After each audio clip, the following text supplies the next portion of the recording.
looking to see. Also, those 3 staircases that we got to see teams controlling this. And I mean, people have got to remember, we are in the new season now, so there's lots to kind of keep in the back of your mind. I mean, mute down to 1 speed, etc. Stuff to be watching out for. Anyway, straight into the bans. Gryphons coming in with their first ban. Actually going to be Flores. I like the Flores ban. I feel he's really good at clearing utility. The only real counter to him is Mozzie and Mute. Everything else, like a zombie gate, for example, he can jump in, activate his indestructible drone. It will go right through, disabling the gate and getting all the utility on the other side. So in that regard, I feel like Flores is a great utility dump operator, where if you get him off the board, you can now walk around a lot worry-free on the defensive end, knowing that your util will stay there. Nook, another one that really negates defender utility, so we should see that on the defensive end, the utility you place down there, while disabled by Thatcher, you should know that it's still there and doing its job. Yeah, big time. I love the knock ban, to be honest. One that I actually bring in ranked. Goyo going to be the next one. Obviously, that's aiming at, I guess, getting rid of potential delay that can happen on the site. Obviously, big on maps like Bank. I'm thinking of that bottom floor defense. Probably going to be used for, I'd imagine, Kitchen, etc. So that's going to be taken off the board. Loving these bans so far. I don't think we actually do get to use the new operator either. So with that being off the board as well, I mean, these drones will be able to live a little bit longer as well. Yeah, not going to be able to be hunted down. So as we jump into our first round, we are going to be going to the notorious Planes and Games, a site that really shows the type of offense that we're going to have the Seagulls going for. And I want to highlight this aspect where we have a lot of different routes to getting here. We can have the clear from bedroom coming all the way and just isolating 90. And you also have the straight approach coming from the south side, looking at the balcony, coming right towards into study. Now, they are going to be running the double mirror setup, making it a lot harder to come in through study. And it's going to really heavily favor coming from bedroom, but it has to be properly read by the Seagulls. If they fail to do that, then they could be walking right into a trap.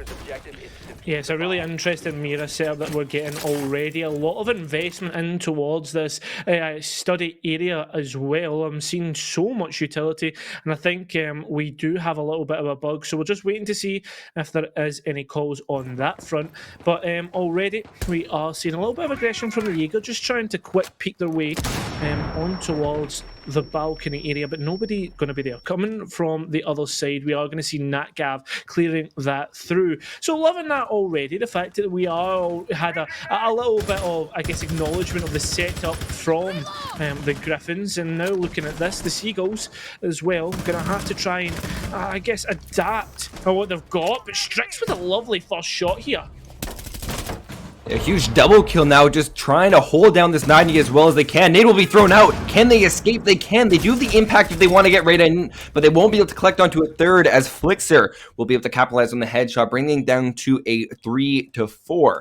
Now with 2 minutes to go, favoring the defenders, nobody's on flank, so it gives a lot of control to the Seagulls, but they have to take it. Also, I want to highlight, 90 wall has not been reinforced, and they're not using anyone explosive to get through, so the Habana pellets are able to be shot, but they will be successful in opening up, and all of a sudden, the entire site of Planes and Games have been cut in half with a minute 35.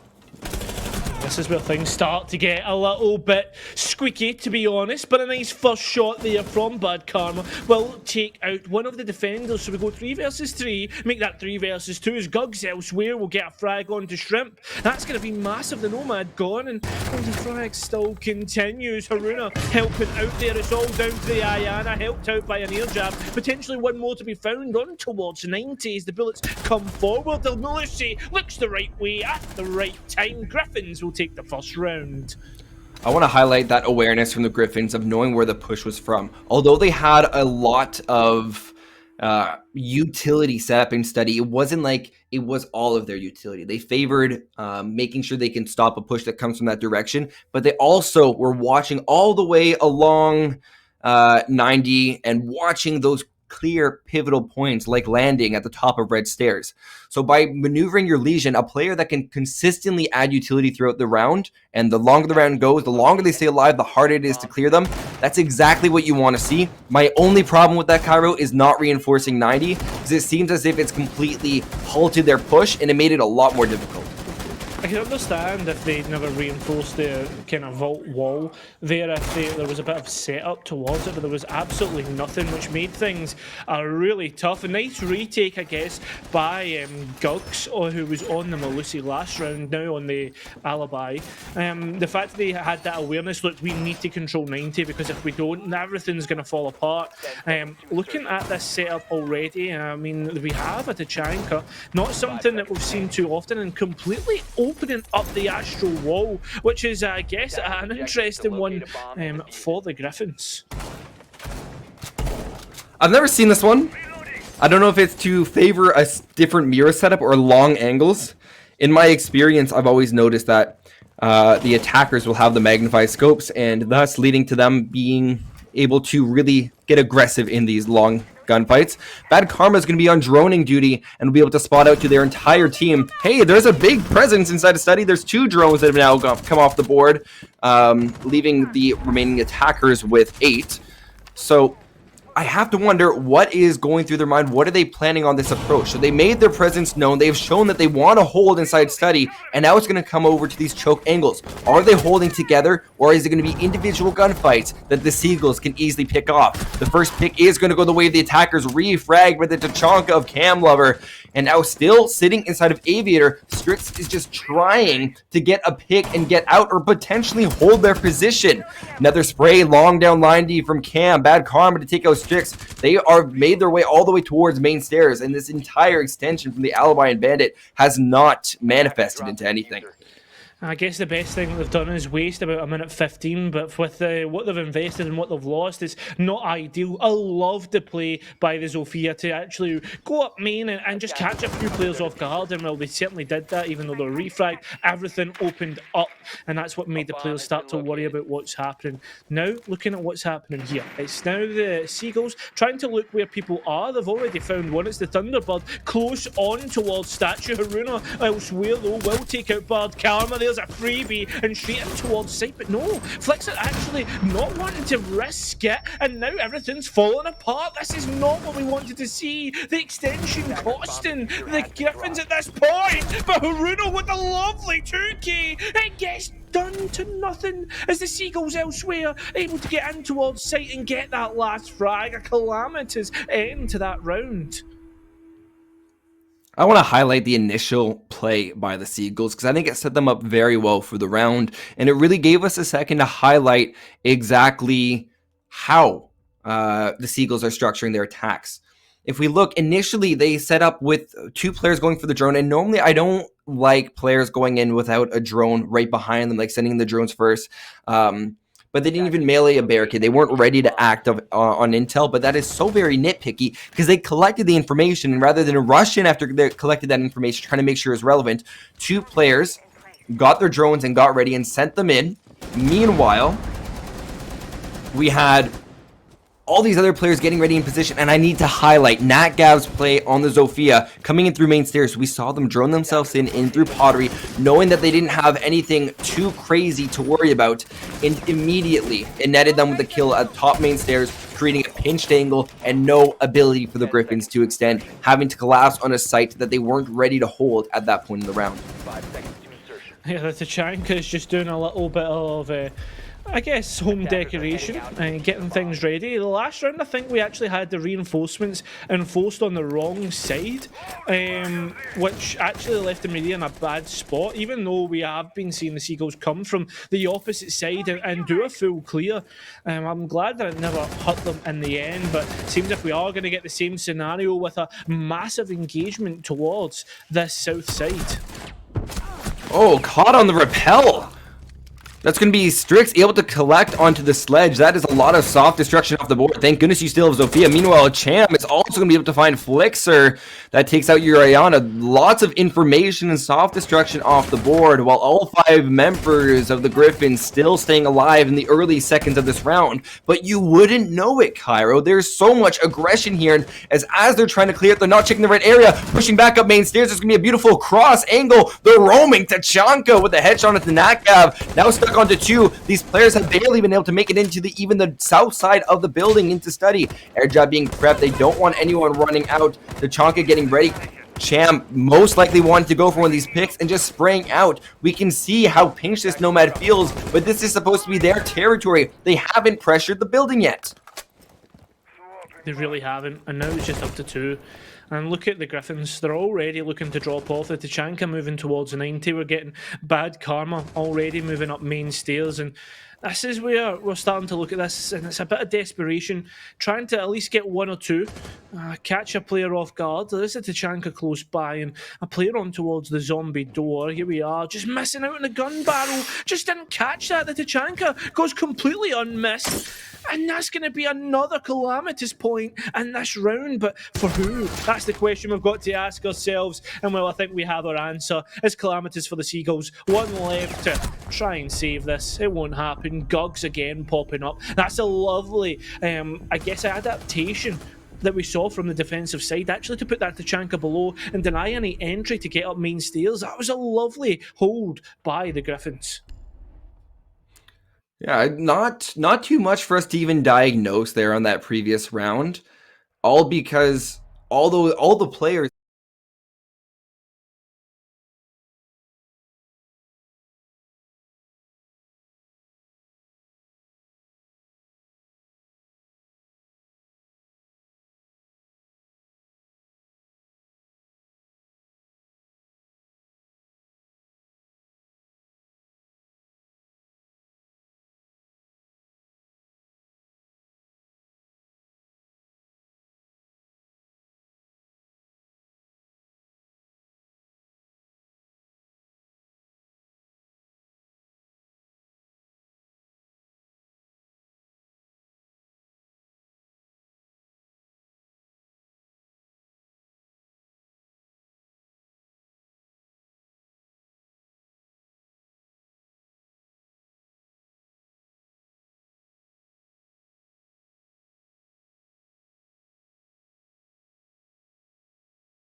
bedroom, whether or not they commit to a full 5-man push on this side is yet to be seen. Already getting a nice little wall bang there on towards Darth Pickle. Well, there'll be no Sith for this round. The Capcan already taken off the board, which is going to be unfortunate. But only to see if there is any revenge of the Sith with those Capcan mines still on the board for this round. It's a much more aggressive push from the Seagulls. With 2 minutes and 5 seconds to go, they have not they have not cleared out the Legion of Strix, which means they have 2 Legion goo mines they can continue to set up. If they stay hidden on these red stairs, popping up at just the right time would easily be able to net them 5 kills for their team. First line EE1D will be cooked out, trying to grab anyone. They will be able to find the Legion after he snags a kill down below. Bad Karma continuing their assault towards site. Haruna, the Alibi, holding down 90 with the... Oh my goodness, the shotgun. It's also going to be Darth Pickle from the grave, able to collect on a kill. Haruno continuing to hold down 90 with Alibi's shotgun, making great use of those slugs. Tachanka getting a little bit too aggressive, trying to find the final player of Shrimpster.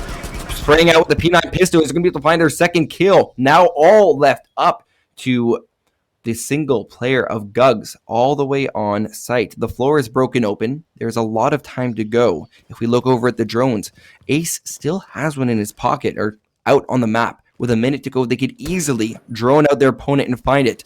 Make sure you don't activate the enemy's alibi, as it will, or sorry, a Rooney trap, as it's only going to hinder your progress. But with 50 seconds to go, Cairo, all that the Gryphons do is have to stay hidden. Yeah, now this drone being moved. There is a Claymore if there was to be any flank. I don't think there is. Now we're down to a 1 versus 1 situation.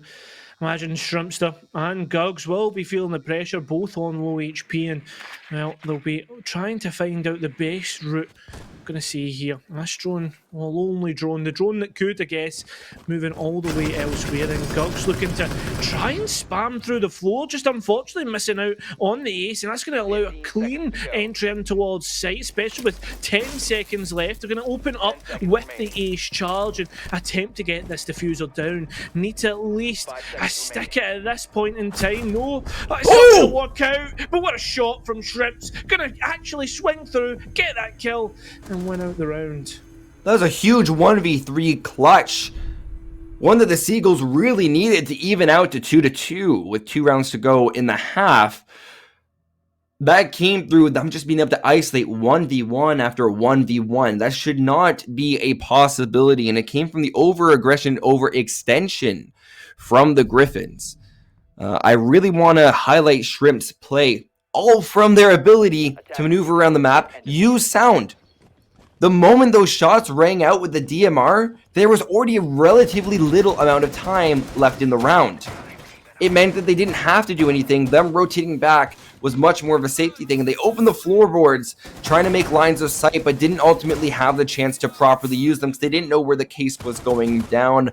If that was accompanied by a bulletproof camera or a Maestro, that could largely make a difference, but that was not the case.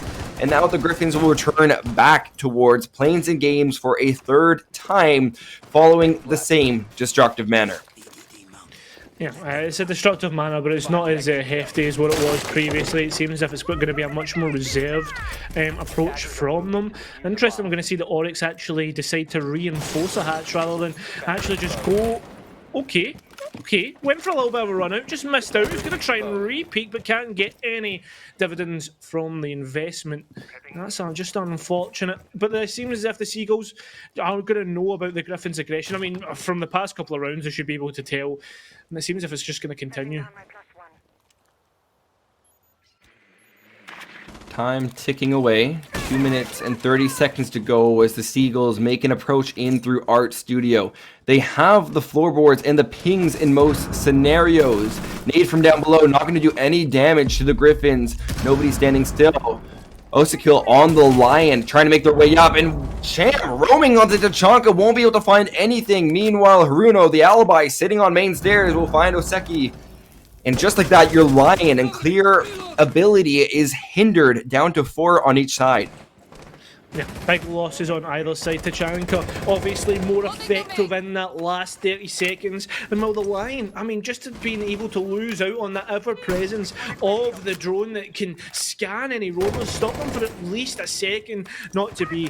There is obviously bullets flying left, right and centre at this moment in time as we wait to see exactly what the options are. A nice little chip damage on towards Gugs will bring them down to about 25 HP. The rotate that was close towards the player on books is going to be gone, so that's just going to give a little bit, I guess, more pressure, a little bit more presence on towards the players, but they've got long lines of sight in towards that site. That's bad karma to picking up Darth Pickle. This site is now becoming like a game of Kerplunk. So many swords in towards the site. Can these players survive? It's all going to come down to if they can win critical gunfights. The Seagulls are fighting to hold on. Gugs is going to be able to take out Bad Karma, bringing it down from a 3v3 to make it a 2v3 as Natgav is making an impact on the round. They have a sliver of HP remaining, but that doesn't mean they can't continue to use their infinite drone and gather information. Make that 1v3 as Flixer takes out Haruno, left to Gugs. The Oryx stuck playing on 90. They have already made their way onto site. The retake should be very easy. Downs Natgav, has to find 2 more.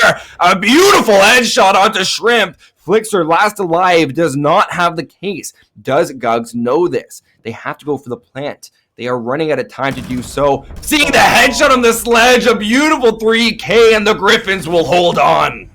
Gogs is certainly the gunner on this team, that's for sure. Proved it time and time again in rounds previous, but does so again in a crucial round for the Gryphons to make sure that they have a lead and continue to that lead. I mean, every defensive team wants to at least get 4 rounds, and while the Gryphons certainly look like they're on the road to do it in this half. I want to highlight just key moments in that round where, yes, the defense made their sight really open, but it wasn't the lack of Gryphons utilizing their defense. They used every aspect they could. It was largely because of their choices, not the Seagulls' choices not to open up enough angles. Just because the defense has done soft destruction doesn't mean you shouldn't as well. So I want to look at the windows. For example, study window was not utilized once again, an angle that could have pinched out the alibi extremely early on in the round before they could make any impact. 90 window once again stayed barricade. The direct approach can definitely work for the Seagulls. They just have to make sure to utilize the right angles. Already, we are seeing a run out from Gogs once again, this time on the mirror. Trying to barricade their teammate out. It's not the best idea, but both of those mirror barricades are being used in, I guess, peculiar situations, or peculiar places, you could say. One actually going from bathroom in towards the walk-in closet, and I believe there was one elsewhere. I think it was Astro Wall. I'm not too sure. It wasn't the best placement that we've seen. Usually we tend to see it on the likes of the reinforced wall in towards. Oh, there it is there. That's an interesting one. Oh, I actually really like that. So utilizing the castle barricade, it allows them to crouch underneath while staying very protected as long as they have a proper shield or angles properly set up. So I'm interested to see if they are able to properly maneuver around, but that is yet to be seen, Cairo, because these players haven't extended nearly enough. It's going to be an obstacle able to find Cham, that's your pulse, and a lot of the main player that would be able to find players from down below. C4 being cooked out from inside the bathroom, won't be able to collect onto anything. The upside down repel of Flixer will find Gugs getting a little bit too aggressive as this final round in the half is heavily favoring the Seagulls as it's up 5-3. Yeah, it's really turned in towards a deathmatch scenario. The Capcan actually with the shotgun just not ready, not close enough, gets taken out, and while the Seagulls completely pull this round apart, pull their opponents apart, Gryphons lose out, and that's extremely unfortunate. And we go even in towards the next half, both teams on equal footing. It's now, I guess, a game of, well, what you can do, I can do better in this next half. Yeah, great learning aspect there from the Seagulls where they were able to look at a defense or look at how their opponents were playing in previous rounds and continue to learn and adapt from them. So going towards switching things up, we now have the Seagulls on defense. They're going to have to set the tone in this second half. We've seen how aggressive the Gryphons are when they have to hold a site of their own. I'm very interested to see how they will change and adapt that. We already see the blitz from Gugs, which could very easily be changed thanks to the 6-pick or the attacker repick phase. So I have to wonder, will they go for this absolute rush? And we do see a very reminiscent yellow meta, although it seems like a new one because Osa wasn't initially a part of the yellow meta. She was not a part of Rainbow Six Siege at that point. So how they use these utility, how they use the double hard breach without any soft breach, the Ash is not being selected, Blitz, Osa, and Lion don't have the soft breach capability. How aggressive are we going to get, and how are they going to make crucial holes to get into sight?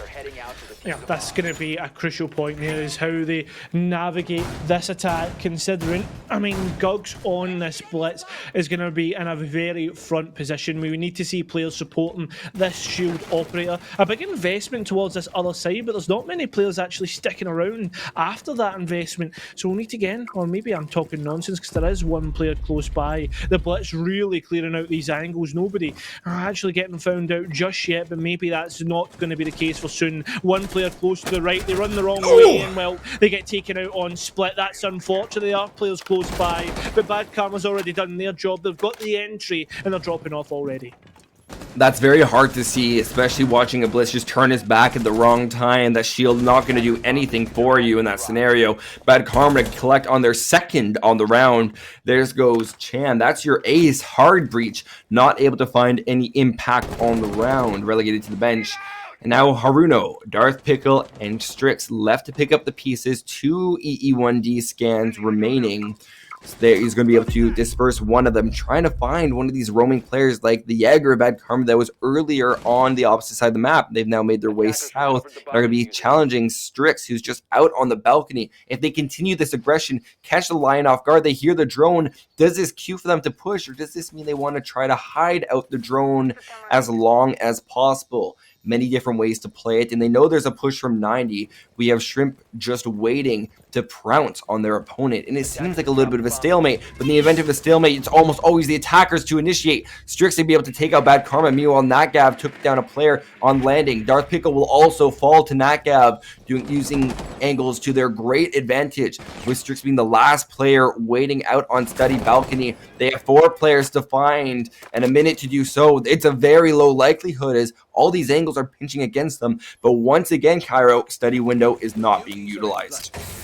Yeah, it's really hard for this single player to try and come up against 4, especially on such, I guess, isolated angles. The fact that they basically are going to have to rush through one door and frag at least 1 or 2 players here, Binks, because realistically, that's how many is going to be holding it. There's so much utility in this scenario. I mean, you're talking about the toxic babes that can deny an area for at least 10 seconds at a time. There's at least 2 of them, and they're using them sparingly, which means that this is just going to get tougher and tougher for the line of Strix. Do they start to make their move with 20 seconds remaining? It seems likely the toxic babe goes off, but Natgav wins anyway after a quick, I guess, pseudo trade, getting that Malusi downed, and that will be the end of that one.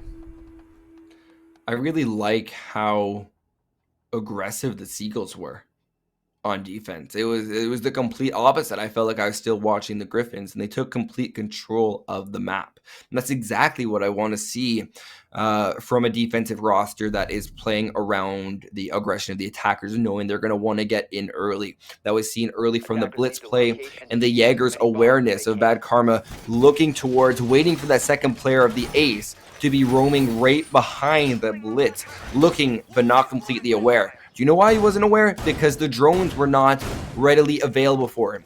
And look, already 3 drones have been taken out by the Seagulls. I'm sorry, but that's not going to do you any good. You can try to scout out what operators they have and change accordingly, but most of the time, if you know how you want to approach something, you can go back to old Siege of not knowing. It's little switches that you have to go for, but that won't be able to stop you or aid you in any way if you don't have the ability to collect information. I believe it was the Navi roster of old, the one with the likes of Doki, Citizen, etc., who won out Japan. They said that, like, essentially every drone is like gold dust, and if you lose out your drone, then you're losing out on key information. For some reason, though, the drone count on the top left has been replenished, so maybe it was just an observer bug that we were maybe getting, Binks. Yeah, I believe it might have been. We saw 2 out of 0, which was rather peculiar. I don't know what the plan there was, but lo and behold, it's been updated. And Gryphons, you have my sincerest apologies, as I had no clue that it was a spectator bug. They have a lot of ability, a lot of drones deployed and ready to go. However, it is going to... Oh, he's going to spring the window open. Great play. Not going to result in kills favoring the attackers. They'll get 1, but refrags all over the map. Sticks trying to bounce back, but 2 to 3 favoring the defenders currently. Flixer's lit up all the way down to approximately 40 health. 2 bullets or even 1 could give the down and kill. With 2 minutes to go, the push from the Gryphons has been heavily shaken up, but thanks to these Finka adrenaline boosts, you know that they have the capability to heal back up and have a good chance of assaulting the site. And look at that, 2 drones remaining in the pockets of both these players. Should they work together, they should be able to gather a lot of map control, but you have to make sure to drone each other in and check accordingly. Flixer will be down already at severe lit health with 2 players to go. Spraying around, it's going to be Shrimp to find the kill for the Seagulls to click their 2nd consecutive round.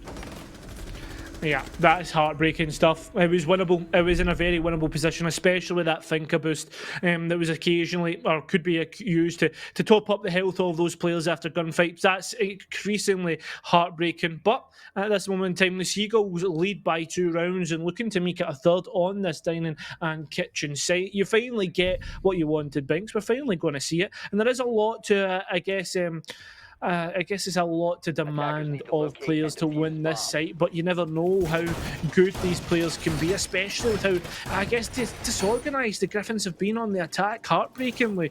When we look at this map, it was actually a Gryphons pick, so to lose this one out, Binks, this could be the start of a really big downfall.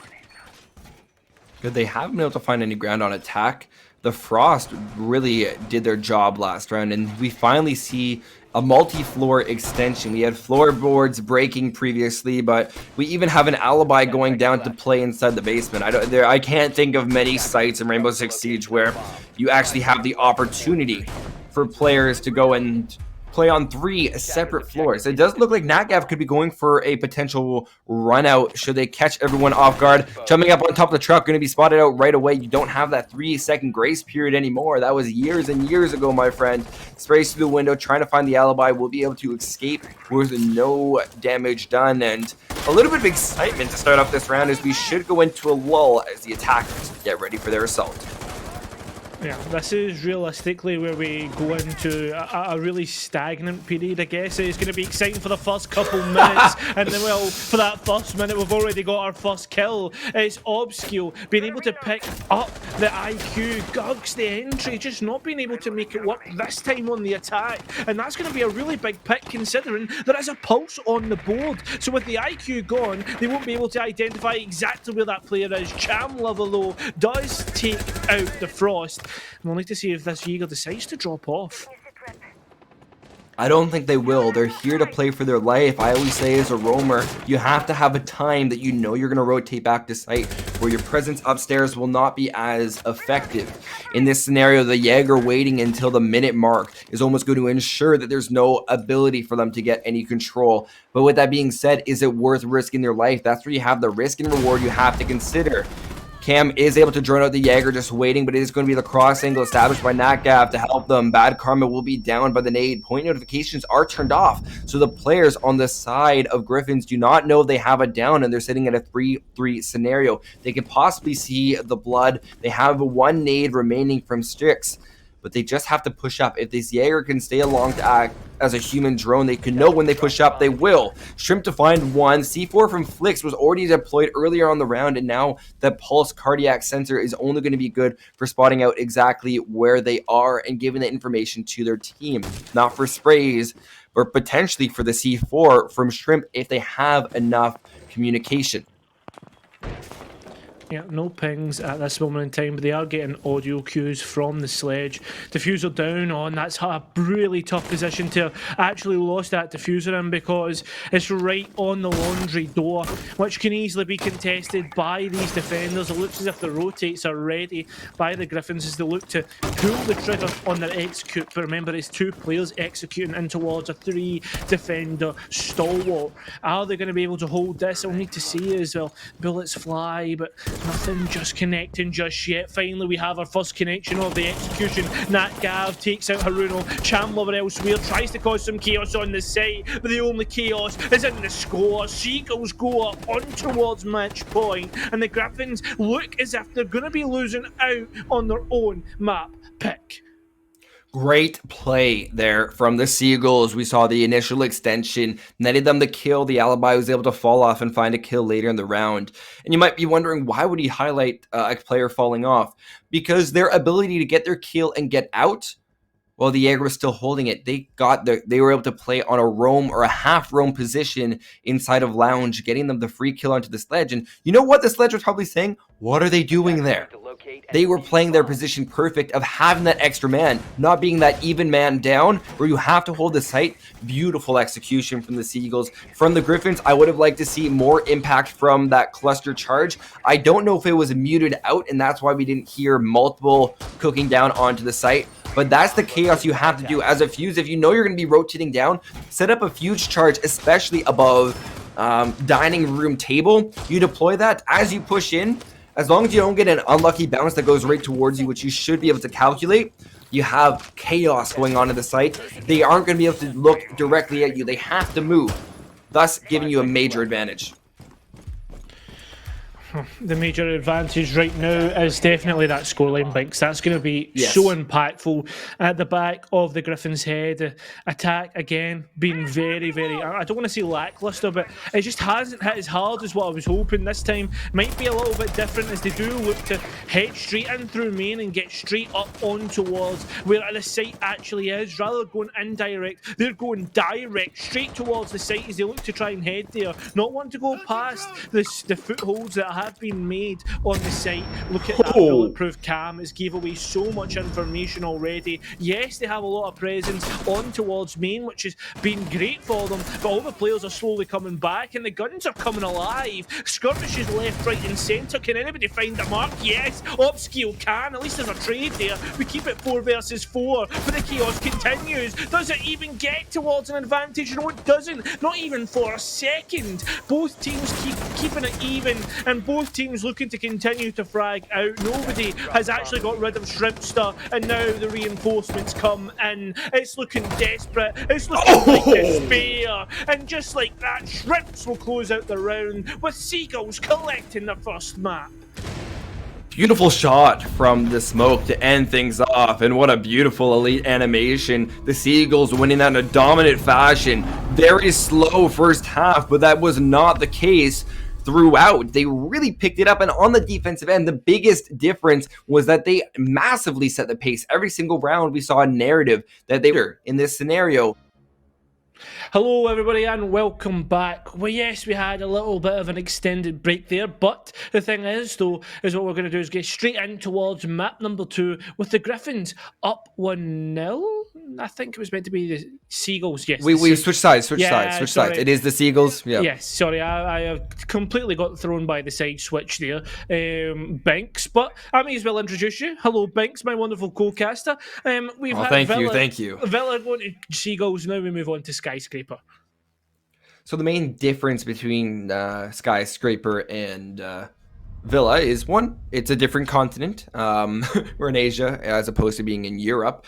But more particularly focusing on the map is the way that Skyscraper, while like Villa, is more like an L shape where you have two sides of the map that have a few distinct connecting points. It really has the ability to roam. You have 3 distinct staircases like Villa, but the vertical aspect isn't there. Cross angles are a lot easier to come by from the multitude of 90-degree angles. Really is a lot to kind of, in terms of crosses and stuff that you can create, but we may as well start talking about these bans. It's almost similar to last map, but the difference being we're actually going to get a Jaeger ban. So a lot of those throwables can be used by the those attackers to make things uncomfortable for your defenders. So last time we saw that the Gryphons had a lot of difficulty on that attacking end of not knowing how aggressive to get, and I'm a little bit scared to see that Cham is still moving towards that blitz. I was hoping that during the extended break they'd be able to properly debrief what happened, especially considering that Flixer is on the Warden. We have the smoke as well. Smoke and Warden can work well in tandem. Ace if they choose to take the smokes, as well as Blitz if they take those smokes. Warden is a phenomenal pick that should easily allow these players to really utilize these long angles. But one thing I want to highlight about Skyscraper is that we're already seeing a large extension from the Seagulls all the way towards Work, as well as Museum, in through Drum, and even for a tea room site. This makes complete sense, as you want to make sure you don't give them the ability to advance. Yeah, this is a really big setup. It's a difficult one that you need to realise what the important sides of the map are. I'm more talking about the fact that you have basically karaoke and tea room completely split up. And maybe the rushes could be a little bit more impactful, considering that you have, for instance, Black Door, where all these players are already rappelling up to. And look, realistically, the way this looks, I'm thinking this might be a little bit of a rush. I think we're going to see a really nice blended area, but a spray means that Navgav gets the first pick. Spraying out for the blitz is going to result in a blind and a kill from Strix, who's been assisting them. Spraying towards the Warden, the #1 counter to this entire push. They will fall. Goodbye to Strix. Spraying out from the blitz, trying to find the smoke. They run out of ammo. Now second blind will be there. Shrimp to go down. Sticks able to find a Chew. Make it 3, make it 4! Look at that. Gryphons just spring onto the site. We thought the rush wouldn't work. They prove us wrong, catching the Seagulls off guard. Yeah, it certainly looks as if they're able to catch them off guard, but I feel as if there was a lot of key components from the defenders set up there, which did really not work out for them. I'm talking about the rotate on towards Black Stairs. I'm talking about the fact that that large extension really cost them. And while these players were able to get a backstab in right under the disc there for the Seagulls, so the Gryphons really making their mark known on this so far, but already we're switching up the sights and heading downstairs towards Kitchen. Kitchen's an interesting site where this is one where you can introduce the vertical aspect, but it is not entirely required. Playing the Pulse, it really reminds me of kitchen dining. Well, yes, you have a dining table in a kitchen, but not just for those reasons. Look up above. Every single bit of that floor is destructible, and you even have a hatch. A hatch in this instance is a lot better located than it is on Villa, so it makes it a lot more accessible. But what's this? There's no hard breach from the Gryphons, so we don't need to worry about that as much. I want to see that the Seagulls are very centered around holding their own site, holding the vertical aspect for at least until the minute mark. And it looks like they're going to favor the extension, be able to drop down through their own hatch. I like this a lot, as if they do choose to rush in on the side of the Gryphons, then you have the ability to spring back onto your own site. Yeah, and now it seems as if it's going to be a lot more standardised take from the Gryphons. The rush never worked, or the rush worked, so they're going to switch up the complete tempo of this round and make the opponents maybe start to worry a little bit of team damage on. A little bit? Yeah, a little bit, I see that. It's almost past as Natgav gets hit by a Toxic Babe. Maybe that was because they've been conditioned into thinking about this rush coming through. Yeah, very slow this round, and it does seem to be making a difference, favoring the Gryphons now that they have slowed things down. And this extended break could really have helped them to understand the type of push that they want to. And this conditioning of their opponent to the rush was just promoted by the first, and now they have to pick up the pieces accordingly. Spray out with 2 minutes. Their push is well underway as Nugs is already making their way to look towards site. They'll have to deal with Shrimp, who's just waiting. The Gone 6, who's going to make very quick work of that shield, as without a Jaeger or Wamai, Jaeger banned, Wamai just not selected, it's extremely difficult to block any projectiles.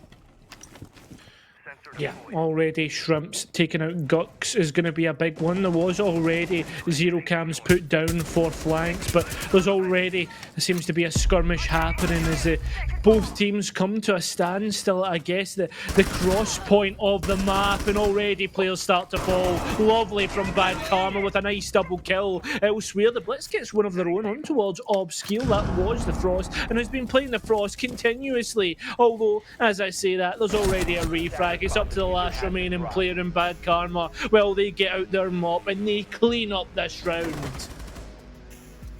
I like that Goyo shield that was placed over on the barricade. It would have been a very nice surprise to see exploded, and good heads up play. But let's just really highlight just the tiny little minute parts of the round. The Seagulls didn't go for a crazy roam. I wouldn't say being second floor above your objective with a way to go down.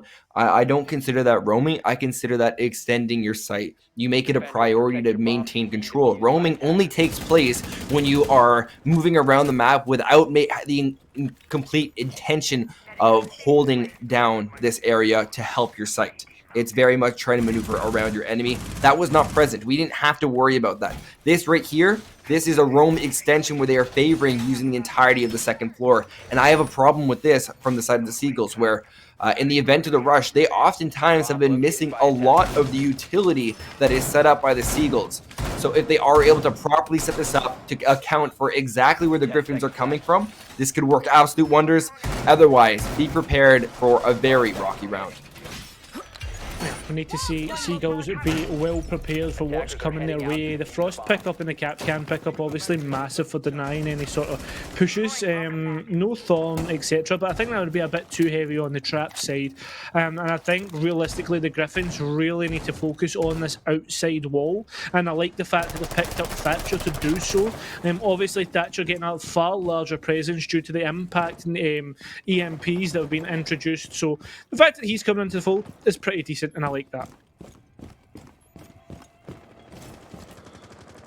Once again, slow push from the Gryphons. Bad Karma is going to be lit up all the way to a single sliver of HP and continuing to be pushed as they run looking for cover. Should this Captain do any bit of damage, that would be an absolute miracle. Strix to be able to finish them off, throwing out an EE1D as well. I want to highlight that from the small sliver of HP that Gugs lost from the Elysian Goo Mine, they alerted the defenders to their presence on the west side towards T and Karaoke, so they should be able to rotate and play for these angles. These two barricades that act as more of a proximity mine when they push up should also be able to assist. But look at this, Thatcher is setting up on the wall, meanwhile assisted by Ace, waiting for them to be ready for their push. The moment they cook this out, all of the defenders waiting inside a site are going to be forced to move around, displace each other, and just like that, a site is opened up, Cairo, and we can see an assault very soon from the Gryphons. Yeah, already those lines of sights being opened up, and well, the site might start to see a couple worms start to move back and forth. A little TK comes through, but Flixer refrags, or I guess indirectly refrags, and that gap getting in the action. It's down to a 3 versus 3. What can be done elsewhere? Hopefully a little bit more as Gugs, though, from the back of sight, looks to backstab these defenders. Do they know about the death that potentially is behind them? Or is Gugs going to just wait it out a little bit too long? That Cap can charge, not going to help out, and Gugs now left to do it all by themselves. It's 3 versus 1, but these defenders could get taken off guard. They certainly do as the first one falls. The rest of the players try to get in. Gugs is well aware of this player trying to vault back through and gets taken out. It's down to a 1 versus 1, and we've seen this player frag out before here, Binks. We've seen this player thrive in this environment, but is it going to be the defenders to win out? That's the difference. It needs to be 30 seconds remain. Waiting this one out, you have to play your angles slow. You have to know when to pounce on your opponent, especially as they know they make their way towards site. As Iona, they're going to have unlimited utility to know where you are. Spray once again through the wall from Gugs. They're going to be able to light up Flixer all the way down to a sliver of HP. 10 seconds to go, which means they are moving towards their opponent. Not looking the right way. Huge shot from Flixer. And he's going to have to make sure the defending Seagulls hold on the work side. Yes, massive there by the Seagulls to win that round out. The fact it was brought down to a 1 versus 1 again. Gugs doing massive work there, but unfortunately not able to clutch this time. I mean, they were able to clutch on Villa, but now moving on towards this next round. Karaoke and Tea Room once again for these two rosters to fight it out. And, well, the way that this went last time, Gryphons' rush really worked well. I think it worked well because it was the #1 spot that did not have enough util coverage. Like, they wanted them to rush, and then when they actually did, they were surprised that that's what they actually opted to go for. I genuinely believe that door needs to have a lot more utility attached to it. If you allow your players to take top of black stairs as kitchen stairs, you're not going to have any ability to retake. That hole in the wall does not favor you. Your shoulder is peeking out far before your head, and that destructible wall you're going through is a pre-fire angle easily from almost every single aspect. Yes, the floor is not destructible, but you are. Well, I like the fact now, if we look towards how things are going to go, we've got an Amaru, probably one of the biggest rush operators in the game, apart from Blitz, so this is going to be a very spicy round indeed, and it's now all up to these players, and if they're able to frag out, remember last time the black rotate wasn't there, and I felt as if that was a big hindrance. I don't think it's there this round either, as the players now begin to get set up already, the IQ downstairs and looking to approach black. This looks like a push from all corners of the map. At least there's an Renegade set up for anybody that tries to push through. At least gives that sound. But I think you saw something. I feel like the Amaru, they got the Gara hook ready to go, and they're going to be going right on into sight. Not caught. There it is. They are caught by the Frostman. Meanwhile, top of hallway, shots ringing out, favoring the Seagulls. Only losing Thorn of Flixer. Meanwhile, Upskill is able to find Haruno, leaving all that stuff to Strix as well as Darth. EE1D is still on cooldown, won't be able to utilize it at all for the rest of the round as they're relegated to the bench as Upskill able to find their kill. Bad Karma swings out with that DMR, spraying it down in a rush, completely halted by the trap operator selection of the Seagulls. Yeah, already the Seagulls able to win out and adapted to the rush that was coming their way. They fragged out all the way through. We head towards Barbecue and Kitchen, and now the Seagulls really are looking to extend the lead because the next two sites were pretty much comfortable in their favour, apart from one round being brought to a 1-versus-1. So I'm thinking the Seagulls looking pretty much in the driver's seat for the time being. Attackers need to locate and defuse bombs.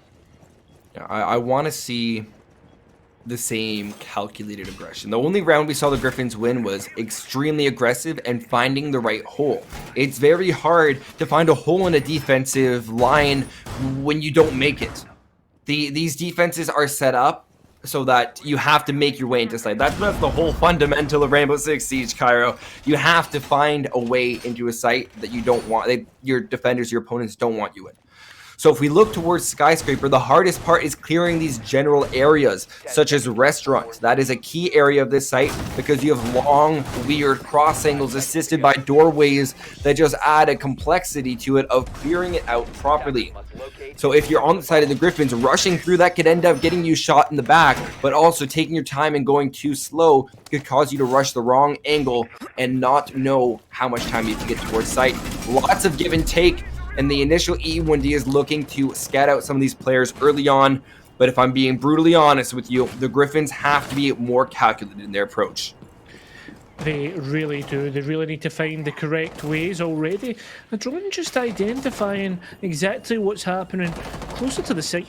Little shield set up in pantry, and it seems if this is a much more kind of piercing in towards the site, prodding the setup that's here. Needs, I imagine, already going to be prepared, or at least an ash charge.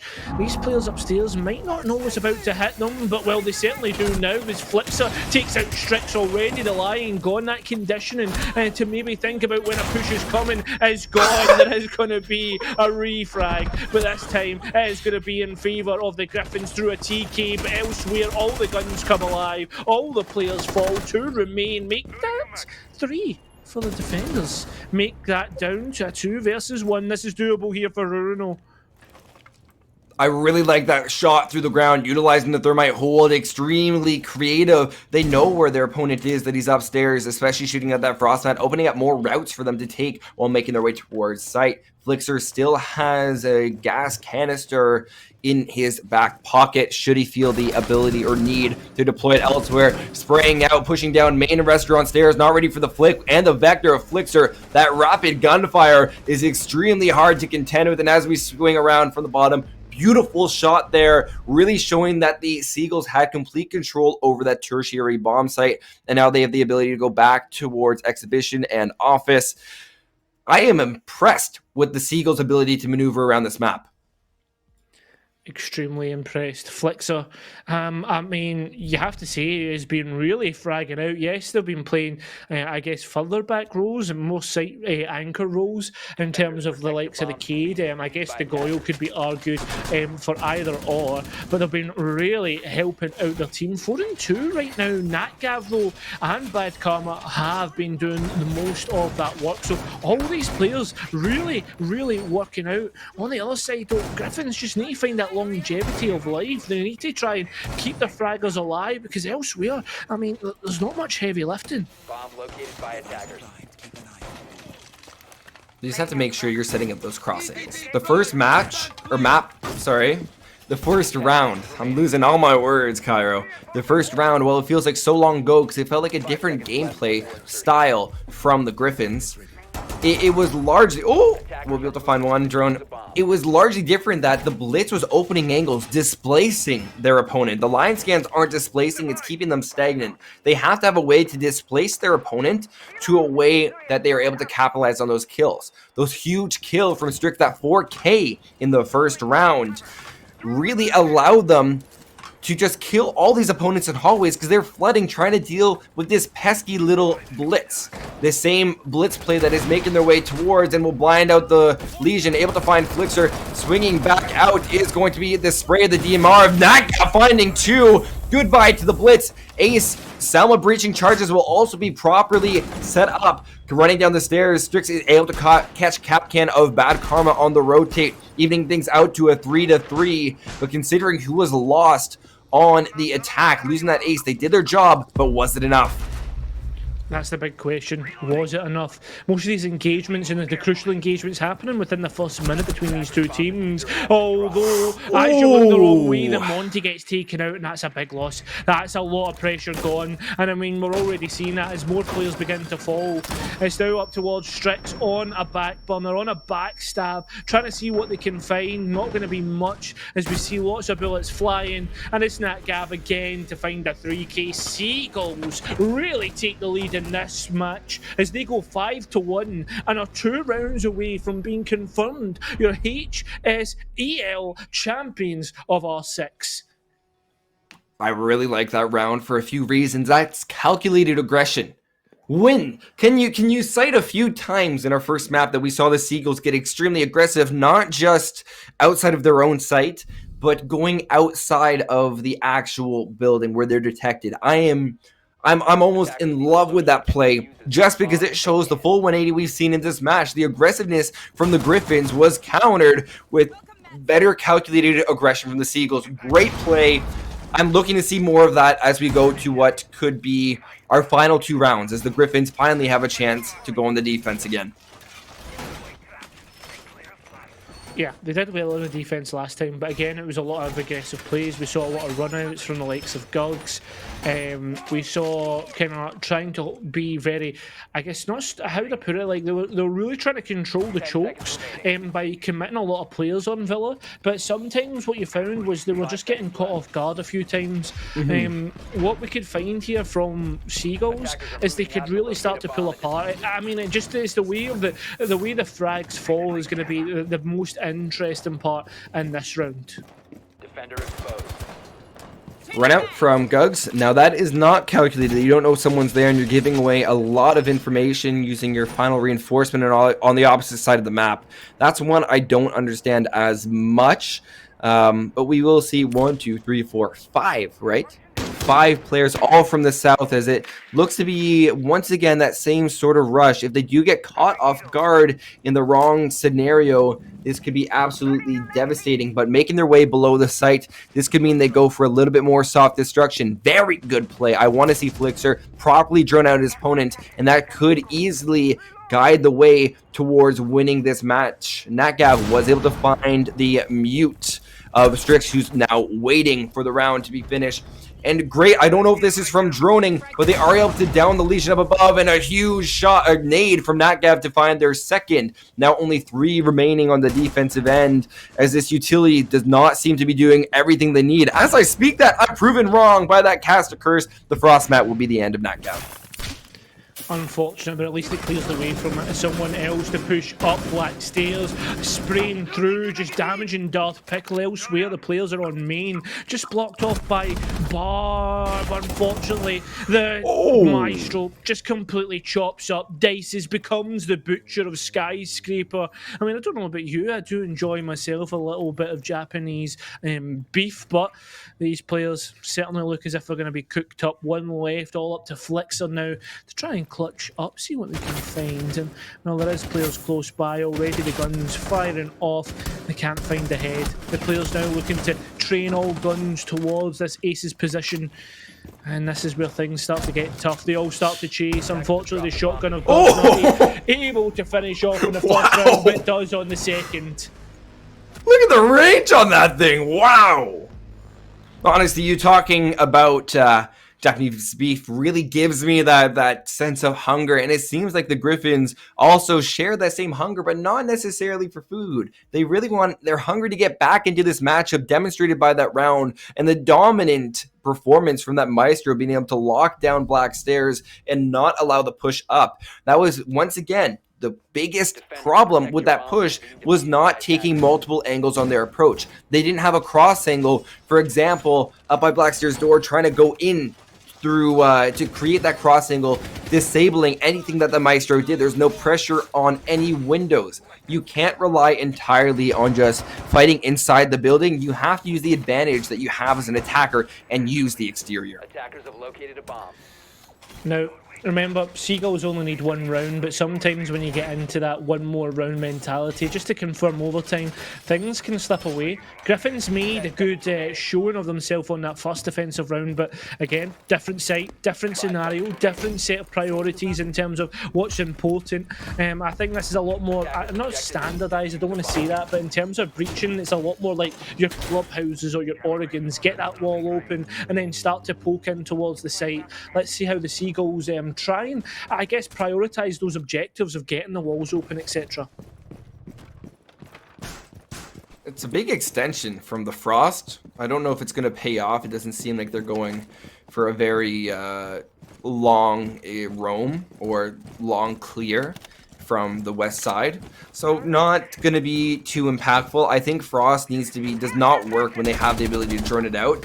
You have to, ooh, beautiful kill. All through the pings of knowing the bullet hole, that's where information does work, and you're still going to catch out Frost mats. If the Frost is placed on windows where you can't, or you don't have the ability to look down if you're taking a gunfight at the same time, that is how you properly use Frost. For example, exhibition window. Oftentimes you can't look down. Natgav to find a second kill with the nade. Meanwhile, Gugs is getting the refrag on 2, both on Natgav and Obstacle, which means we're down to a 3v3 with 1:50 to go. See, this is why I like bringing a second hard breacher on this site, is just the fact that you also have that bar wall that you need to open up and can cause problems. I mean, talking about problems, the biggest one right here is Gugs, as they get their 3rd on the round. At least they've been shut down for the time being, and Flexer is still up. A Jackal and a Nomad now to clutch up the round against a Goyo and a Maestro. 2 big pieces of defensive utility on the board in terms of those Goyo canisters and obviously those Maestro cams. The players, I imagine, on the defensive side already on those cams looking to give information, call out where potentially the push could be coming from. The drones elsewhere though looking to ping out and give information on where potentially these defenders are looking to hold out. There is a minute left. There's a lot of time, I guess, to actually sit down, assess your options and then go for that execute. 2 consistent players on the Seagulls, but we have to consider the duality of Cham. But they would have been able to activate those Goyo canisters with their turret, but they are now gone off the board, left up to the lonesome Haruno. 1 and 6 has to make an impact now, more than ever, spraying out, trying to find the Nomad, not to find a single sliver of HP. And just like the round before, it's going to be the Itali 12 shotgun, pocket shotgun, to end off the round. Great show of force from the Seagulls, moving towards match, series, and championship point. Well, there is payback, as it's been said in chat for that. It's just bad karma. It's just bad karma. Oh, God. There's no way that you've brought that out is actually what you want. Like, do you know what, Binks, do you know what? It's currently 3:30 in the morning for myself at this moment in time, and my night has been made entirely worse by that one comment. I'm calling you out, man. I appreciate that. I'm sure I got some bad karma headed my way. Right, guys, I'm looking for a new co-caster. If is there anybody in the Twitch chat which would like to cast with me? I mean, you're probably going to get this message in about 3 minutes' time. If it's not up by then, you give me a message. I'm sure to give you a bit of my paycheck. Then Binks can have the rest of the night off. Oh, I would not complain about that, but I'm having too much fun casting with you. Regardless, nice as always working with you, really bringing the match to life, and we need a little bit more life from the Gryphons here. If the Gryphons don't come up with 4 consecutive rounds in a row to give us overtime, that's it, guys. They go home at the 2nd place finish. They have a 3rd place match to play. Possibly a 3rd place match to play, depending on how the bracket is worked out. But you can't guarantee anything. There's no way to know precisely and how they go for this push could mean the entire difference. This is the first time we see the Twitch selected in this matchup. I love the shock drone. This should be able to get rid of a lot of utility, especially these mute jammers if they're not placed in the right position. They'll be able to get the first mute jammer. Selma breaching charges are now going to be cooked on the wall. Looking for a second, there aren't. First Selma breaching charge, cooked out, waiting. Just trying to get the right angle. And these Osa shields are going to be absolutely pivotal to ensuring to getting the jump on the defenders. Meanwhile, Gugs will get the first kill on the obstacle. That is your sledge soft reach off the board. Shrimp taking a lot of explosive damage. They've been able to do their job of getting the wall open. Natgav disconnecting. They are stuck at a 3v5, not able to find a single pick. What is going on? I tell you what's going on. It's absolute carnage in this site. The Gryphons now look to potentially close that gap of 4 down to 3. And well, I mean, put themselves in a good spot. The players of the Seagulls looking to, I guess, take an impromptu timeout and maybe talk about what's going wrong and allow their teammate to get back in. We do have a minute and 30 to, I guess, assess the situation and talk about what's going on. But, I mean, everything just went wrong. All the frags just fell apart there, Banks. I want to talk about exactly how. If you're looking to pinch out exhibition, which they were using to hold down angles and spray, you don't have the ability unless you start pushing in through top of office stairs. You have to push in through reception. If you don't take control over there, you have no ability to properly push your opponents. You don't have a cross angle on office. There's no reason for them to move. Because right now they have all of that clearance all through the restaurant bar at the top, right by connector to drum. They have no reason to move. Just spraying out. You see Shrimp with this little sliver of HP has to constantly move. They have no ability to stay safe. And with 36 seconds to go, 5 kills to find, Bad Karma is going to have to go absolutely berserk. And we still don't know. Is there a Capcan trap that was left on this window? They don't have the information required to get a clear. Yeah, basically Shrimpster is almost like a, I guess, a bystander at this point with how low in HP. I mean, all it takes is a head to find, and well, unfortunately for them, they can't find any. Gugs will find the last remaining players and close out this round. That was a nice little, nice shot play, yeah, and take out the Claymore and get the frag. Obviously shows how reactive these young gunners are. I can tell you, in my old age, Binks, I am certainly not as reactive as these players. We are going to get a timeout from Seagulls just to allow the last remaining player to connect to the lobby. Well, I'm really happy with the performance of the Seagulls so far, and Natgav has been a pivotal part of that performance with their ability just to clear the site and consistently get those kills through drone information as well as Iana information. And when we look over towards the defensive end of just knowing how to counter an aggressive push, and it makes all the difference, and it's accelerated the Seagulls roster all the way towards match series championship point. Yeah, it really has. I guess it's been a real story about how the frags have fell. I feel as if that's the biggest part. As soon as that first entry kill has been got, I usually feel as if it's not kind of refragged quickly. What we tend to find is whoever got the first frag ends up winning out the round, and that really has been the story of the past, or at least this half, Binks. And do you know what? I mean, that 3-round deficit could go just like that if it really wanted to. Yeah.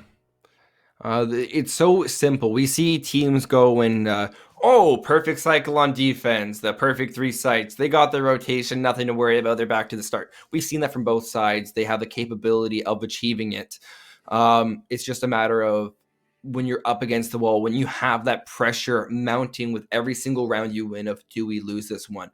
It's about keeping that. Now, if we look towards other games where an economy of buying guns is relevant, it makes it that much harder and that much more important to keep that momentum of winning consistently and effectively. But this is Rainbow Six Siege. You choose your operators and you can make different changes every single round. And it's that choice that you have of which operator and utility to use that can make all the difference. And we have to see there's no room for error, that both these teams have to take the right utility, and if they don't deploy it, they don't utilize it, they don't get the information supplied by their drones, that is where those cracks are going to turn into complete chasms that are just going to cause these teams just to fall right through.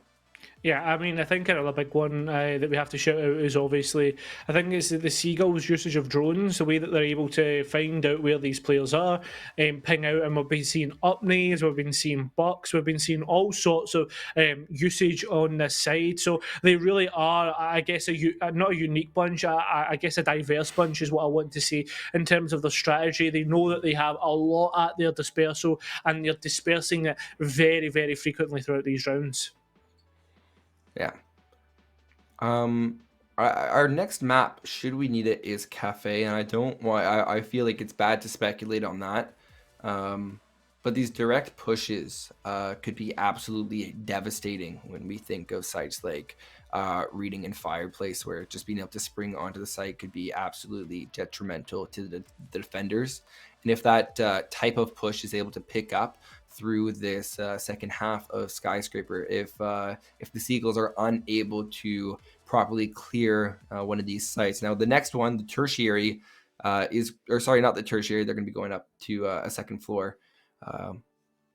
Any tertiary bomb site is going to be absolutely brutal to hold, just because the vertical aspect of holding up above will split these defenders in a way that if they don't have the ability to catch the Seagulls' backs, then they're going to be faced with a one-on-one gunfight with utility on the back foot.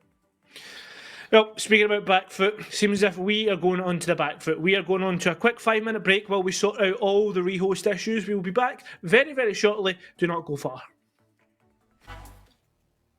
Hello everybody and welcome back to the final stages of this second map where the Seagulls are up 1-0 and potentially looking to make it 2-0 as they are on map point for the next 3 rounds. I'm Cairo, joined by the wonderful Binks. How are we, fella? Are you feeling revitalised, refreshed for this next one? I was able to get a little drink of water as well as some energy drink, so I'm feeling very much revitalized for what could be our final round in this entire championship, and we could crown the Seagulls the champion of the Rainbow Six Siege division. I'm really excited for it because we've seen a lot of versatility within this roster, and you mentioned their drone game before you went to the break and their ability to use information. Now let's go and look a layer deeper into that. The use of Dokkaebi means that they're not going to have their backs turned because they'll constantly be looking at where the defenders are. And once they get access to those cameras, those Meister Evil Eyes are going to be feeding plentiful information towards the attackers. But no, all of that point has gone down the drain as they will opt to take the 0 instead. Who doesn't love attacker repick? I know, it's made things so much tougher.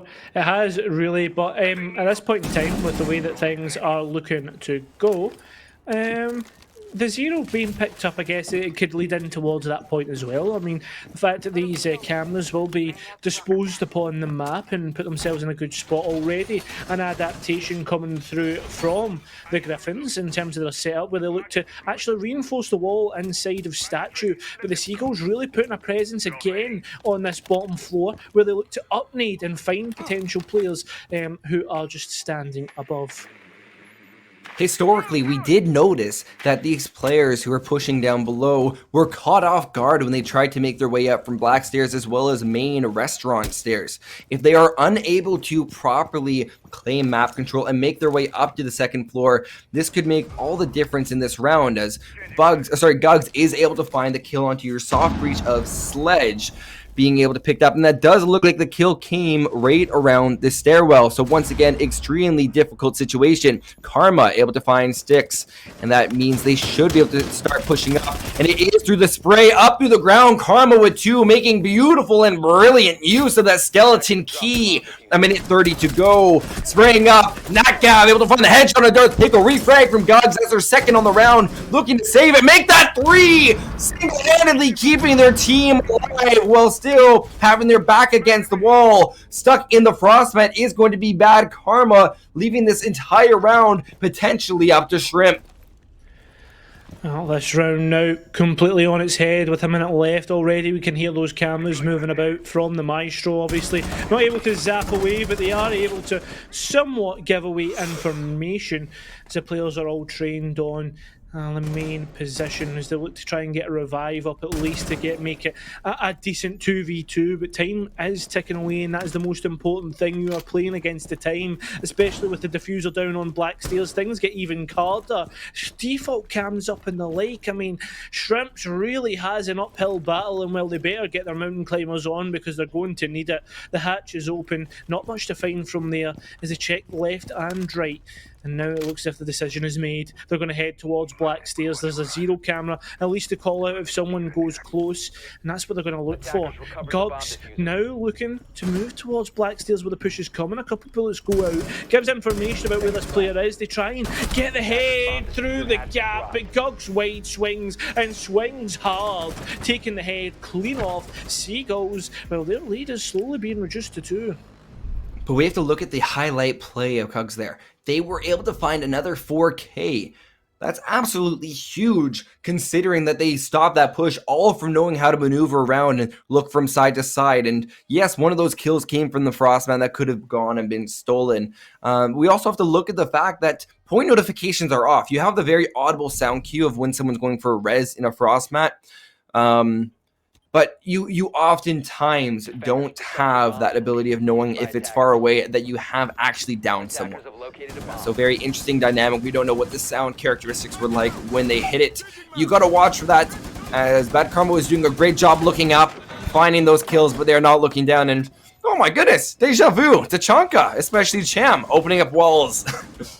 Yeah, on towards the tail. I guess you could say that's the tertiary site now that we're going to see from the Seagulls. A much harder site to hold, considering how quickly you can be swarmed. What? Opening up all these, I guess there is team. By the way, there is team damage. I guess we have to say that just now that's not being turned off due to how the game has been played out. I mean, we've been playing from last patch, so therefore we have to try and keep some things consistent, and team damage is one of them.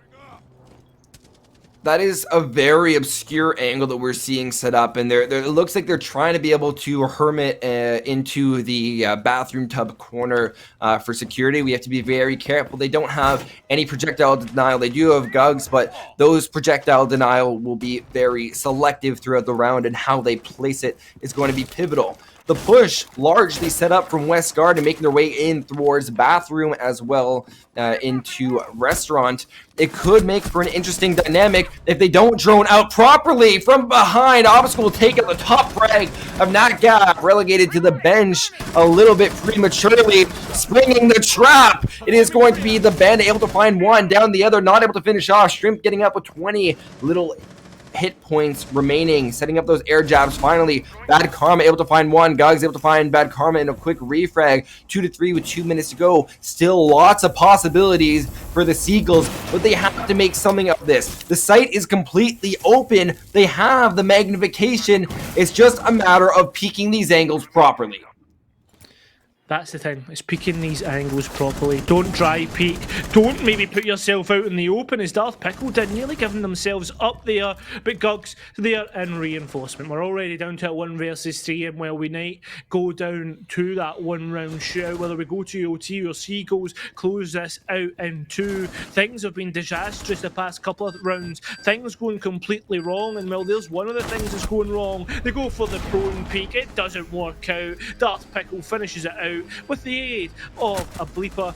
They'll close it out. Gryphons now are within 1. I did not expect it to get that close, but it's like you said, Cairo. 3 rounds will go by in the blink of an eye. You went just to go and grab some food from the kitchen. You come back. Oh, wait, the Gryphons are still in it? Oh, wait, they're dominating the rounds that they're playing? You would not have expected it. Now they have the ability to go back to exhibition room and office. This is one of the more contested sites, as the last time they won it, it was largely from the angles. And this is one of the defensive sites, the only defensive site that the Gryphons have not been able to hold on to, as they were pinched out previously. This is the #1 site where we'll see most of the contention from the Seagulls as they fight in the final regulation round of this map, to try to end it off, make it so they have a quick victory without any overtime rounds needed. But it all comes down to how they structure their push and how they pinch their opponents. Yeah, that's a big part. It's about working in unison.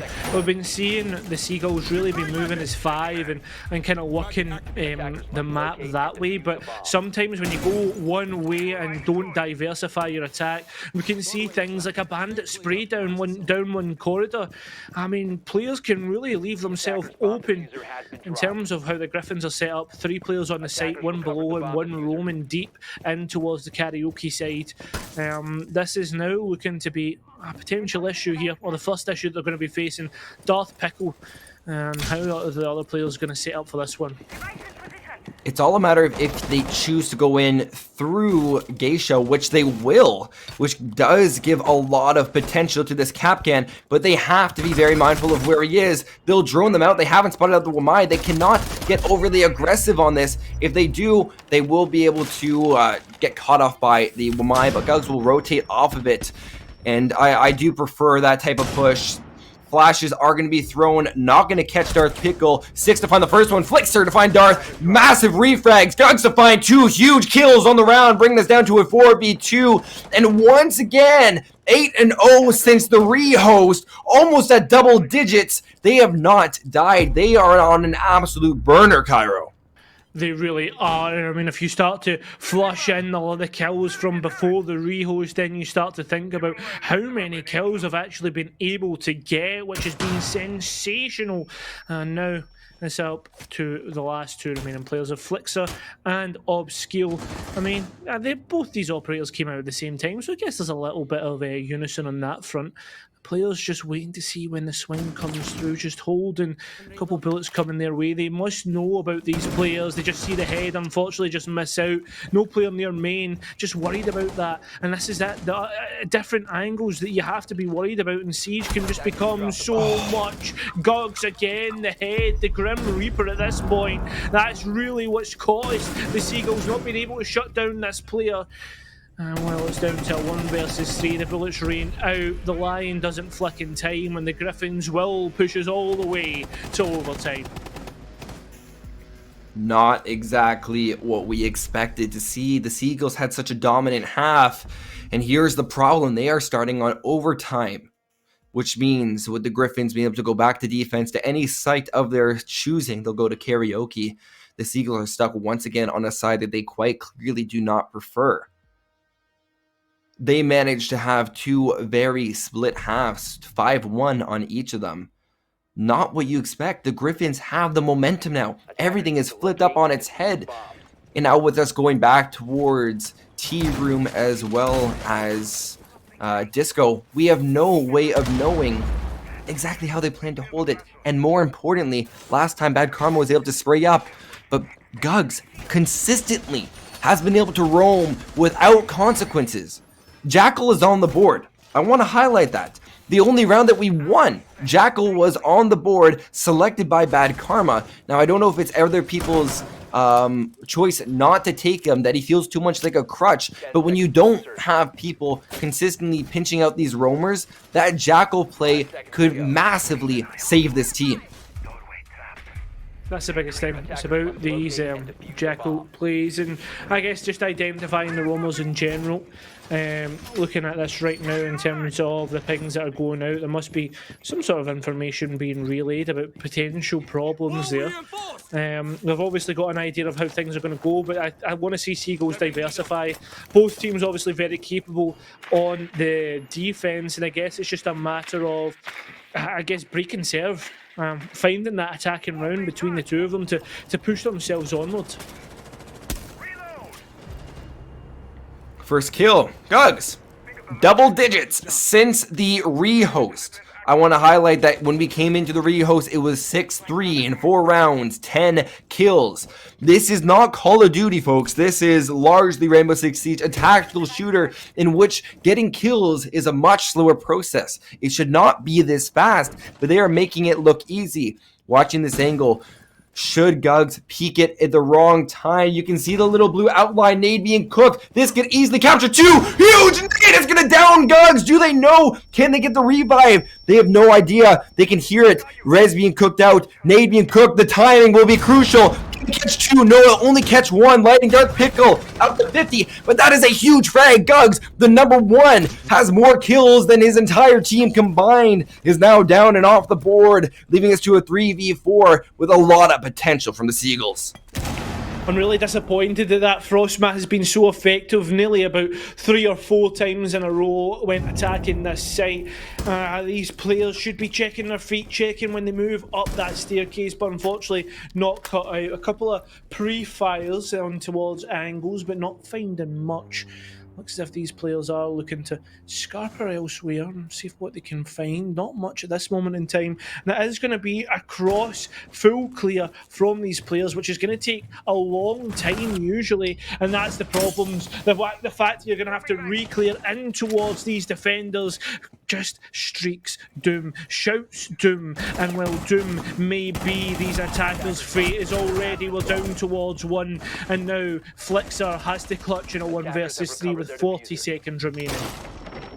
It's going to hit the cap can, not looking and checking their corners the way they should, especially going towards the side of the map that you have not cleared yet. Going to use their soft destruction trying to avoid the cap can traps, and these quick checks are going to be the biggest problem. Didn't check that door, that could have been their fate. Didn't check that one. It is completely going to be a rush circumstance where they don't have a viable route. Look at all of this hard destruction. You have 2 doors you have to go to. One leads right to site, but is a complete pressure point contended by the remaining 3 players of the defense. Spray from Darth Pickle, who was lit up to 50 health earlier, will still be able to collect and survive that gunfight unscathed, meaning that the Gryphons will go for their almost, I want to say, 6th consecutive round, bringing them all the way up to overtime match point. Yeah, this has been a real battle for the ages. The fact that they've been able to bring it all the way back has been such a defender-sided skyscraper between the two. And again, we're looking at this, looking at potential of Gryphons pushing us all the way to the 3rd map of Cafe. This could spell doom for the Seagulls. Have they completely lost their mojo? Have they completely lost how to play this map? I mean, how's your ball on this last round? I'm holding on to the Seagulls' ability to defend. They were so prominent. They were so easily able to pick apart the attacks that the Gryphons threw at them. But with this added sense of confidence, with this newfound structure, how much of a difference is it going to make? Goyo's Vulcan canisters should be able to slow them down if they predicted properly. These frost mats on obscure angles should be able to catch these aggressive plays. But look, the roster completely changed within the final second. Strix changing over to be the Ayana. Gug's going to be going towards the Ace, playing a support role while fragging out. Yes, they've been most consistent to stay alive next to Cham. But regardless, I can't move away from the fact that your top frag is on the support role getting everything done. If you don't set yourself up, if you don't structure yourself, you're not only losing your hard breach, but you're also going to be losing your entire fragging force! Now you have to take out Gugs, no more hard breach, and this entire round is now entirely Seagulls favored. Yeah, it really is. Already, though, the Ace has done their work in breaching in towards Geisha. That's I guess, one of the 2 important walls, the other one being in towards T-Room, but some teams don't like to prioritise that. A drone has somehow managed to sneak its way in towards Drum, or maybe that was Geisha, and they have got angles on towards their Rooney. So in terms of the information game, it's looking pretty decent. The C4 not quite finding its mark, but I'll tell you what, the guns so far have been. We are now on towards 2 minutes left. The players have finally got in towards the map. A Goyle being bust just to delay the time, but you can still peek out, you can still find the angle, and nobody wants to take it. While the bullets fly left, right and centre, elsewhere players are picking up frags. C4 prepared, there's only 2 remaining players on the attack. Is this just going to be a matter of who's on the defence, who wins? We're now down to the last minute and a half. These 2 players of Cham and Haruno have a capability to bring this one back, but they have to find the opening kill here. Haruno will find it on the bad karma, one of the top frags. leaving Nightgav in an undesirable position as they rotate back towards site. A minute 12 to go. You wouldn't expect such an aggressive push. And Shrimp, you should not be getting aggressive here. Hold your angle, force the cross angle, force the plant, something we have yet to see on this map. I don't believe we've had one successful plant as the attacking force has shriveled at every single turn. Cam going for the long rotate, although this time going for a rotate towards site from the east. This pinch could work out in their favor, trying to set all these Vulcans. Cham able to find a triple kill in the round, all left up to Shrimp. They've had trouble since the rehost to find the frags they need, but they have to find it now to give their team a chance once again at match point. They have to find it here. Seeing the head sprayed down. There goes Haruno. Case down. Charm has to come towards the lonesome player of Shrimp. 1-1. 20 seconds to go. Information is key. Looking towards the right angle. You have to go through the wall. You have to break the barrier. And it's going to be Shrimp to win it out. We're going to have one more round. Cairo going the entire distance.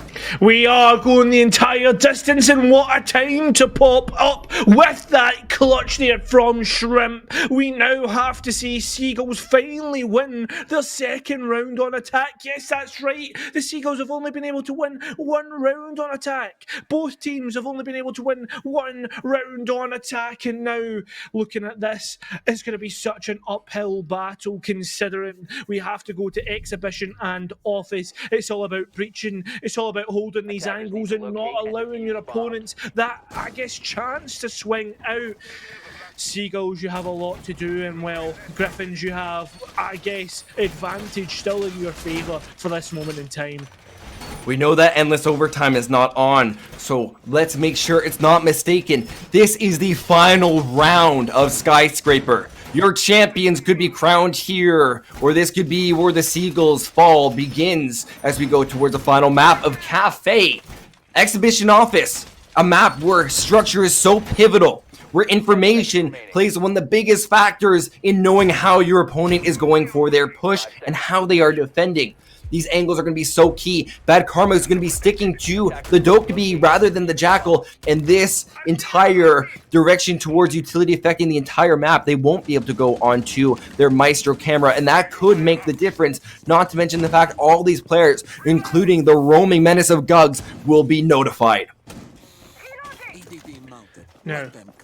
Gugs is pretty much a win condition here for Seagulls. If you capture him, lock him down and take him out, then you're in with a winning chance here for the Seagulls. But again, there is other priorities. There is other win conditions, like getting this breach open, like holding these angles, waiting for the swings. Already we're seeing, I guess, the pythons inside the nest, the lions inside the den. What is going to happen here already? We are seeing air jabs going out just as they prepare for anybody to swing. That can be potential where things go wrong. Unfortunately, with the cage charge, I believe it's a cage, yes it is, they can't find the mark.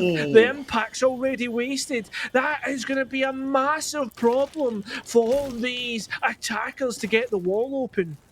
You can't shoot that out from down below. Huge Cade Claw, Cade Trick, if you will. Oh my goodness! The nade is going to be able to get rid of one of the Cade Claws. You don't have a second use of denial. You can try to impact trick it, but ultimately that might not work. 3 being charges. This could be denied if they had the impact, if they just go for it. But no, the wall will be opened up. Only a single barricade for this round, limiting the angles of both the attackers and the defenders to utilize. First Dokkaebi ring and second will both be utilized for the round. All these defenders are going to be notified that there is a Dokkaebi, but their positions are constantly rung. No kills. 5-5, a minute 15. What information is this? Is this a stall, or are the attackers of the Seagulls prepping for one of the biggest attacks we've seen in this entire season? Well, a minute is left. Still 5 players remain between. I mean, every player being up is just a recipe for disaster, a recipe for chaos. And again, it's how the frags fall. Both teams taking their time, not wanting to make a misstep already. We're seeing an Ayana go for a backstab. Haruna does take out bad karma. There goes your Dokkaebi. There goes a big source of your fragging power for the Seagulls. Advantage again, furthering for the Gryphons right now as they look to push us towards map 3 on the last round. 30 seconds remain, and while these players primed and ready for the execute, when does it get pulled? When does it get found? It certainly seems if it's going to be now, as we see all the utility being forward. Nobody actually pushing on towards the site. The players still hold fast and they start to find the kills. What has actually been done for the Seagulls? They've completely stalled out. 10 seconds remain. Can you at least try and find something? No, you can't. Flixer at least gets one, but Gugs elsewhere helps out. It's down to the last remaining player and they are elsewhere. The Gryphons will find the last round, but you can't help but feel the Seagulls shot themselves in the foot. They had so many opportunities, not able to capitalize on that attacking half as the Gryphons take the map pick, trading off both ends 1-to-1 on each side. And we're going to see a map 3 Cairo going the entire distance for this HSEL finals. It's been an absolute banger so far, Binks, and I've been loving every second of it, I have to say. And going to Cafe as our final map, I mean, what better way to finish out this series? What better way to finish out R6 as a whole? It should be a very close one. We've seen these teams go back and forward, not in the traditional sense, though. It is largely favored sides where these teams have such a clear understanding of what they want to do on their defense. But when it comes to attack, establishing how they take control and how they get rid of utility, that is the hardest part.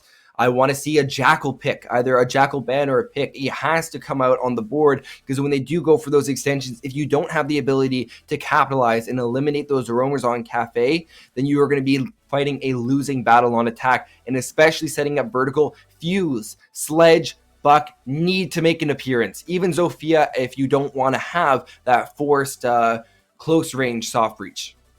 Well, anyway, Binks, while we get set up for this last map, we do have to go all the way on towards a break. 5 minutes and we're going to get in towards that last map. Do not go far as we get ready for that last map of this series. Hello everybody, sorry for that extended break. We are now in towards our last map. We are going straight in towards the ban phase. I'm Cairo, joined by the wonderful Binks, and well, Binks, the stakes are high for this last map. Nook will be banned for their 3rd consecutive map. No surprise there, as Nook has had a great ability to maneuver around the map, and especially based on all the utility that has been taken by the defenders. No wonder they want them gone. Second to go will be Ace, which means we're going to have some close up hard breach if we want to have a big hole. Otherwise, you'll be sticking to Hibana with her longevity, but very small and calculated hard breaching abilities. So very interesting for the Cafe environment. On the defensive end, we will say, oh, Rooney, not what I was expecting. That leaves a lot of holes and abilities, but I actually want to highlight that Jackal has once again escaped this ban phase. He certainly has. As for the last defender, I'm expecting Valkyrie. It's a pretty standardised banner we're going to get. Yes, we are. No surprises there. I guess a Rooney and Ace, pretty interesting bans all across the board. There's going to be, I guess, a Thermite or a Hibana, which make things a little bit awkward considering when you think towards the likes of Red Wall on top of Red Stairs to get in towards the kind of minibar area / cigar. I'm thinking of other breaches as well that I guess Rained Heart Breachers would do, but you'd much prefer an Ace over Hibana generally on this map. So pretty decent bans all in all, and it's going to make things incredibly interesting for this next and final map. I want to highlight Seagulls are on their preferred pick of defense for the first half of this match, and we'll see what they can do with it. If they are able to establish a lead, they have to make sure that they can convert it once they go over to that attacking side. One of the most important parts of that is when you're attacking, thinking about what would I do on defense, how would I play this on defense, and how you can overcome that. What would be the hardest part for everyone?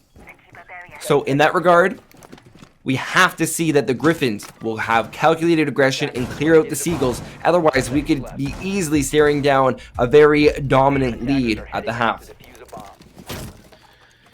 Already, it is primed and ready for a jump out. We are going to get it, but unfortunately, just chip damage, and they take some chip damage of their own. Natgav able just to escape with their life there, Binks. That was incredibly risky.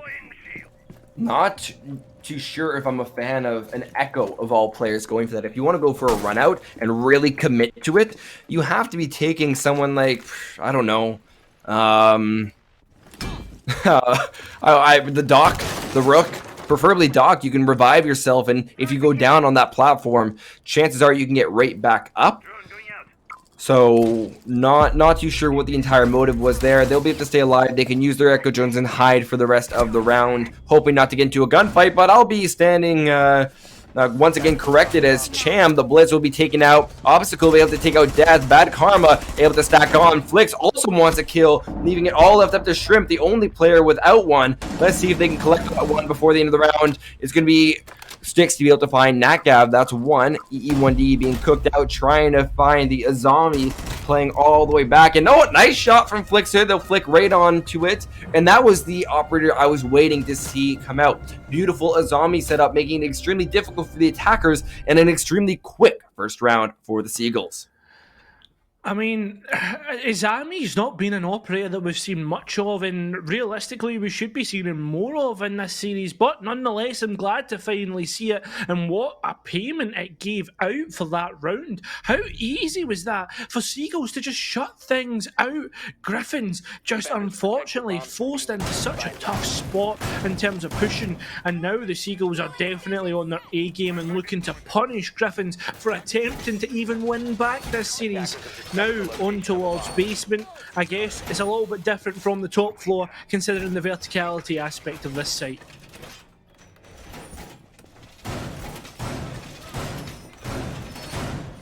I want to see, especially on a site like this from the Seagulls, they can't be afraid to take the gunfights that will change the round. If they allow the Gryphons to get properly set up with Thatcher and Thermite, as well as the verticality from Gugs, who last round still got their frag woes eventually shut down from a trade, we could be in a very difficult territory where the Gryphons will be far too comfortable for anyone's liking. Well, besides their own. Just quick pre-fires there. The Warden not able to find much. Unfortunately, it seems if the players are coming from the other side of the map as already the pressure has been put on. Ping's going out there for the player retreating, and a white take, which is quite interesting. Not something that I think I'm much of a fan of. I prefer a much prefer a bakery take, but already the players set up as one looks to stand on top of brown stairs and is walking in towards VIP. Sledge going to take out the hammer, going to be able to lose it immediately. Double kill for Bad Karma, looking for a third. We're not going to be able to land any hit points onto Sticks, but regardless, Thermite, Sledge, two pivotal players on the side of Gryphons, now relegated to the bench for the remainder of the round. 2 minutes to go here, Cairo, and things are really shaping up for the Seagulls as there's not much map control potential for the Gryphons.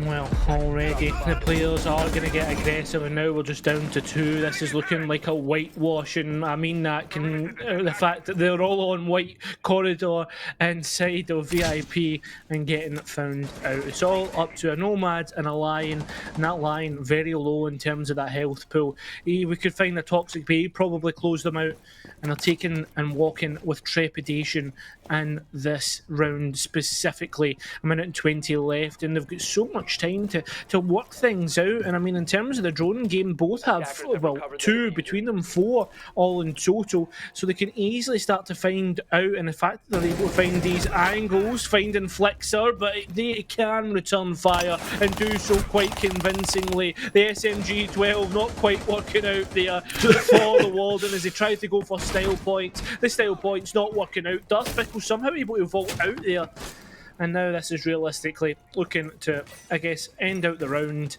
and it's just a matter of waiting. I'm a fan of it. I like that they're waiting. I don't like this aggressive play. This aggressive play from the Warden could easily turn something in, turn an advantage to a disadvantage. 4 players, you can sacrifice 1, go ahead, but it's when you get aggressive, when you think they're going to push in somewhere else, it's I'm never a fan of these runouts on the single player. Let them have their timeout. Let them talk, because you can do the exact same thing and think about what you're doing right and what you have to do better. Regardless, tactical timeout being taken by Darth Pickle as we look at this 2-0 round count from the Seagulls in dominant fashion. 10 seconds left. Yeah, just wait out the time now. As that tactical timeout, I guess, or impromptu timeout, just exit frags. There's nothing really going to come of it, unfortunately. You don't get an eco bonus, you just get the frags. Stat padding, I guess. Seagulls winning the first 2 rounds here though, Binks, and it's been quite a convincing way that they've done it as well, which is, I guess, the difference, because realistically when you look at it, it's all about that. It's all about the kind of way that you win it out. It's not coming down to 1 versus 1s, and Reading Room and Fireplace is still a strong site for even being a tertiary. Yeah, I really think that the Gryphons haven't been able to establish themselves on the map, and that's something I expected to see from the Seagulls on attack, but it's completely done a complete 180 in this regard. Now as we go through a tertiary bomb site, this is where I was talking about the quick place. I don't know if you remember me talking all the way at the start of the Villa, then at the start of Skyscraper, and now we're here on Cafe. It's coming to fruition potentially. This is where you could take the blitz, take that Montang, come in right on the side of balcony, come right on into Reading and take that site as your own. You have to watch out though if they have impacts, Goyo shields, and nitros, which they have all 3, making that type of push a lot more difficult, but a lot of self-destruction. This looks like a defense that is going to favor the defenders, going for more of a retake onto their own site. Heading out to defuse a bomb. There is a lot of priority set upon this top floor, thinking towards Cocktail. Realistically, it's almost a must for, I guess, that Overwatch position when the plant goes down, but I don't think we've actually seen a diffuser go down at all this whole match, which is quite incredible considering how this has been played out between the 2 teams. It's been mostly frags, and, well, hopefully that continues, because I've been quite enjoying myself, Binks. Yeah, I feel like we're watching Team Deathmatch, all centered around a single objective, and it has its fun associated to it. Great use of the IQ. Now, fun fact, when you ping these, it actually tells you what operators are actually on the other team. So great use of intel gathering on the IQ. And what's that? Bad Karma's on the pulse. That is also going to be notifying them constantly. Now, one thing I don't see here is the Azami. I would have liked to see that if you're going for an extended hold upstairs, but that is not going to be the case, going towards the trap operators that all of these players in the lobby seem to be very comfortable with. Yeah, already needs being prepped, trying to clear out white stairs. Unfortunately, nothing to be found, as all the players have retreated down towards a more horizontal hold from the kind of Seagulls here. It's not going to work out for the time being, though, as Gubbs already takes out Bad Karma. Flexer does get that trade, though, and the Fuse already setting off these charges. I don't like how they've relinquished control of the top floor already with 1.5 minutes to go. It's all about how they fight this top floor take, how they fight, how they fight these players. There is an air jab here, but that's not going to actually work out. The Fuse getting taken off guard. Natgav does get caught by the air jab, but nobody ready to swing, and it's an advantage now for the Seagulls in this moment in time. Now we have to wonder, do they know that this Goyo canister is there? It sounds like they do as they detonate it. But this vertical destruction with 1 minute to go could be the absolute undoing. Darth Pickle, caught in a pickle, stuck inside a laundry room. We'll be able to set up another air jab, but it's going to be the pistol, the judge of Shrimp, to be able to finally capitalize onto them. The Goyo shield, sorry, the Goyo Vulcan will be detonated on site. Using the extra vertical, Haruna will flick onto the head of Natgav, now down to a 3v1. They have the ammo and the ability to spray within that G8. Spraying, trying to find the Goyo. Both high fire rates. Vector does win it out on fire rate alone, but not mag capacity. Spraying. 20 seconds to go now. Haruno has to get into the site and get this plant, otherwise the round will be going to the Seagulls, giving them a perfect 3-0 site rotation. Running across, trying to bait out these tracers from their opponents. One huge shot, looking for a second, nope. Shrimp is going to be able to find it from Fireplace, and there's also the cross angle coming from the Goyo inside of Trade. Yeah, that was pretty much a done deal once we got to that one player. Yes, they made a great effort, but in terms of the crossfires created, Seagulls really put themselves in a good spot. Bar and Cocktail next. We saw how this one went last time. I really hope this isn't a case of last map where it was kind of who can win out their attacks. This is a much more standardised map, to be honest. Cafe's been in the pool for such a long time. I mean, I remember in its first introduction when it came to EUL, I think every single one of the games played Cafe. Every single one of the games, every single one of the teams wanted to play Cafe. So that's an interesting fact and something that like we can draw upon because it's so well liked. And I mean, every team has this in their back locker. I mean, I'm thinking back to TSM from NAL. This was such a massive part of their pool. And well, looking at this map right here, Binks, it's going to be a real strong point if the Gryphons can even get one attack at this point. 5 seconds remaining. I need to see, though, that the Gryphons are establishing a proper setup of how they want to push and assault the objective. Haruno, for example, the Jackal, finally selecting that operator in combination with the Ayana could easily maneuver and force their opponents into positions that they do not want to be in. I like that this is an approach on the upstairs site as it will catch any players down below. And if you go and try to get a Jackal ping, you could oftentimes go down below with that Buck skeleton key and easily break up, forcing any players out of position besides the player holding Pixel with the shield, which once again, interesting dynamic, but you have to get that pick. You have to try to open things up, whether it be from white stairs or a cross angle. Now, in terms of how these players are looking, it seems as if it is going to be the standardised push from red, etc. And try and drop the hatch, but okay, there's one below, and it's going to catch out the Azami, which is a massive pickup considering that utility regenerates throughout the round, so there's going to be less Azami barricades to actually deal with. 2 minutes left, and a lot for the Gryphons to do, but I guess less players to deal with.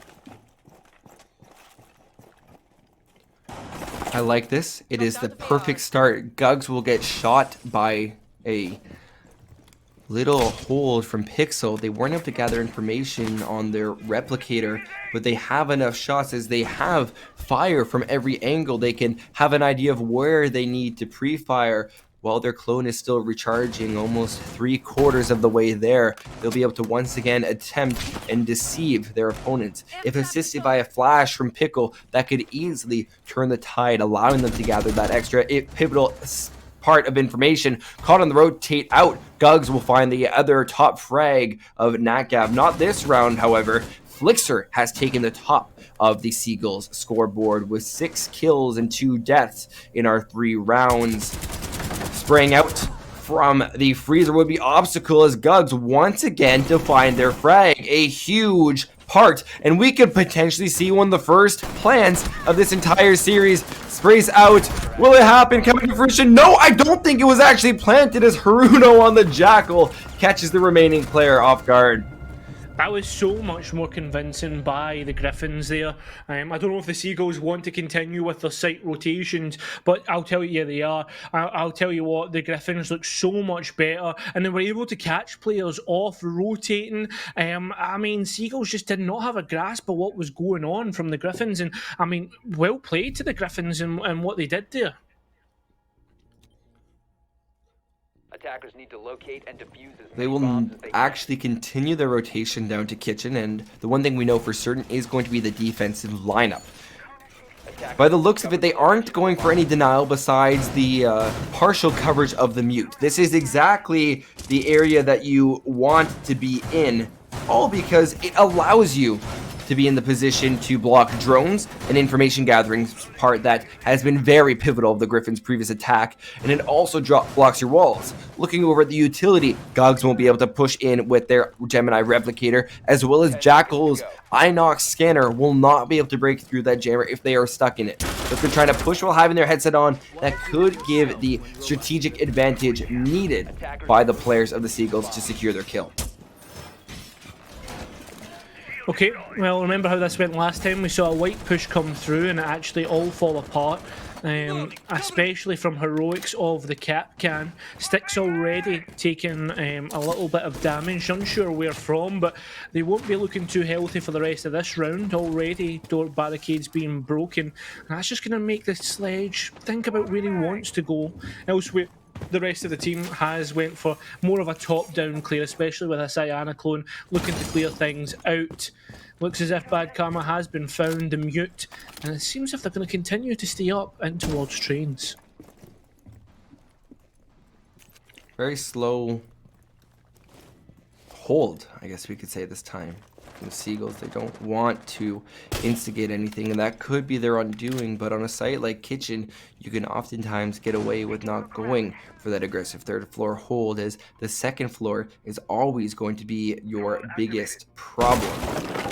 I need to see, however, that the players of the Seagulls are ready to contend with the sludge of sticks that is constantly been hammering out from up above. Bad Karma does not want to be that player to hold it. They'll go back to site, jump right into a fuse cluster charge. 50% of their health gone off one fuse cluster grenade, and they'll be able to heal back up to health thanks to those Thunderbird Kona stations. Just waiting it out a minute 25 as the entirety of the Gryphons seem in control, but a huge C4 from Bad Karma. The explosion will then be in the fuse's face. Blown back elsewhere now. It seems as if we are going to see the likes of Ayana just calling out for their team to get this freezer open and also get open these castle barricades that are posing such a big threat at this moment in time. We have a minute left, so there is plenty of time to do work.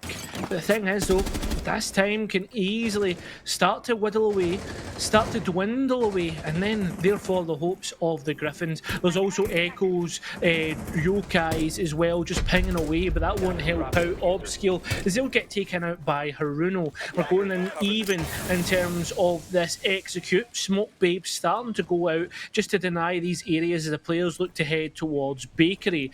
Pings are going out, so these defenders have an idea of what's going on. Natgav certainly does as they spray out Strix. Again, remember they're on very low HP. It won't matter though because it's Gugs to lose out. Now the gun's coming alive for these defenders. Another Smoke Babe just to deny the entry in through main as they try to vault. Shrimps gets another. It's down to one last remaining player. The time dwindling out. What can they do? Not much. Seagulls will collect their collect the fifth round and their fourth.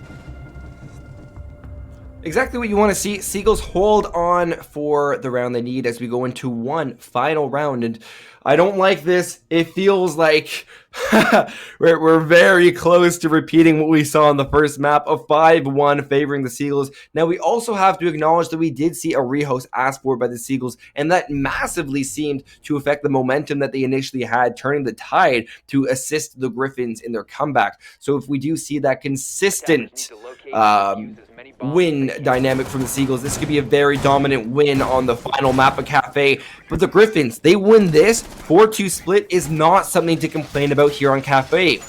All that we've seen the Seagulls do so far is win sites that they're supposed to. They have gone back up to Bar, which was very dominant by the side of the Gryphons, and if they can replicate it, they aren't taking the same operators, but potentially that is for the better, and we can start to see that these players are ready and equipped to make this a fight. Attackers have discovered the location of the bomb. Right, well, now looking at how this site setup is, again, a lot of these open angles. The fact that they returned to the top floor obviously says to me, Binks, that they feel as if this is the stronger of the two sides between this one and their reading room defense. And they also have ideas of what went wrong in that last round. And well, there's already a capitalization, I guess, an adaptation, as they've already found the first frag, and it's no other than Gugs. That's the top frag. That's a big thorn in the side. Of course, Gugs is not the top frag of Gryphons this game. It's actually going to be Haruno who's been able to stay alive and capitalize on those late round fragging potential. Cam is going to take a detrimental amount of damage, actually going to fall on that thermite roll, the lonesome hard breach. Should they be eliminated, that could be really turning the tide in the nail in the coffin easily. And there is the run out and the expectation. 3 kills from Natgav on the round. Case down, pinged out by the attackers. The 2 remaining, Haruno and Styx, are not in the best position to capitalize. Top of red stairs, ready for it. Obstacle is going to find Styx. All left up to Haruno. Top of skylight. Do they take the timeout or do they attempt for it? They have to push. There is no option. They can go and try to get Case, but it's going to be a flawless round. Bad Karma with the bearing 9 will win that one easily. What an adaptation, just to be aggressive. The Gryphons couldn't deal with it, they couldn't live with it, and now we move on towards the next half.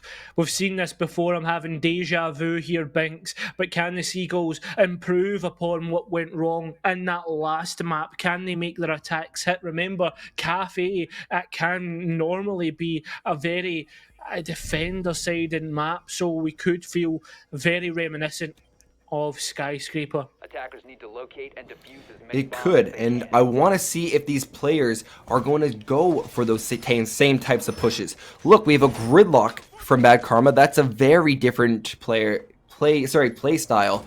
And I actually want to highlight Bad Karma for the remainder of this prep phase just because they have done such a prominent job of just constantly changing their roles while still managing to perform.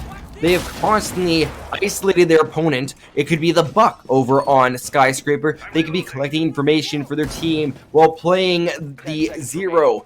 Great plays from Bad Karma, assisting their team, not by being that fragger role, but from supporting, but while flexing. It's a jack of all trades at the end of the day.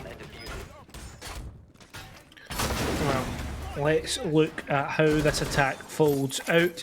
The Mira being brought is going to make entering in towards Cigar increasingly harder for these players. A good thing, at least for the likes of the Seagulls, is there's no sort of hard breach denial. So I guess what we could see is actually the Mira windows get destroyed by Habana pellets. I mean, Habana's being brought. Shribster just needs to keep themselves alive and aware of what's going on, although Darth Pickle not aware of what's going on around him. Flixer gets the first frag, and it is the castle gone for this round. That's a huge pick. Although they don't have any throwable explosive utility, that is a gun nonetheless that you want to have covering an angle. Very sneaky repel here, using a hole that could have easily been made by their opponents. That's going to be a tough throw, however. Careful, Obstacle. You got something obscuring the path that you're going to have to overcome. No pun intended there, of course. You know better than I know better than that. But regardless, a minute 50, caught by the Wamai. This push into Piano has seemed to have stalled out as all the players of the Seagulls don't know how to find their ground. Well, that's not smart. No, it really Just as isn't. a quick hit, they're going to cancel each other out really quickly just to spoil any sort of surprise that comes with that preemptiveness. They're going to cancel each other out. But this push from the Seagulls has changed gears, and we have to see that it turns into something. Yeah, it won't turn into something. Strick's already getting taken. Strick's taken out off skill, so there will be no more sledge. Somehow, we are going to see one of the players just completely move through a barrage of explosions. The defuse going to be attempted as the players now move in towards Cocktail. Although Gug's able to deny on towards Flixer. Natgav going deep into Cocktail gets one of their own, and now it's a game of defend the case. Can these players hold out, or can this player hold out? It's all up towards Shrimpster, the Habana. They've decided to go below and rotate up white stairs, catch a few off guard, but there's already one on the diffuser. 7 seconds is all it takes, and Shrimpster needs to be quick, but not quick enough. Cham Lover, quick off the mark, quick off the trigger, and finds the last remaining player. The defuse completed, I should say. 5-2 the scoreline. That's the first defuse we've seen. I'm actually really happy we got to see that count. I didn't know if these teams knew how to defuse, but now we know that the players of Gryphons can play that retake, and they did it quite well. One thing I didn't like was the overextension while the plant was going down. You knew you had to contend with the Mira, but they had to come to you.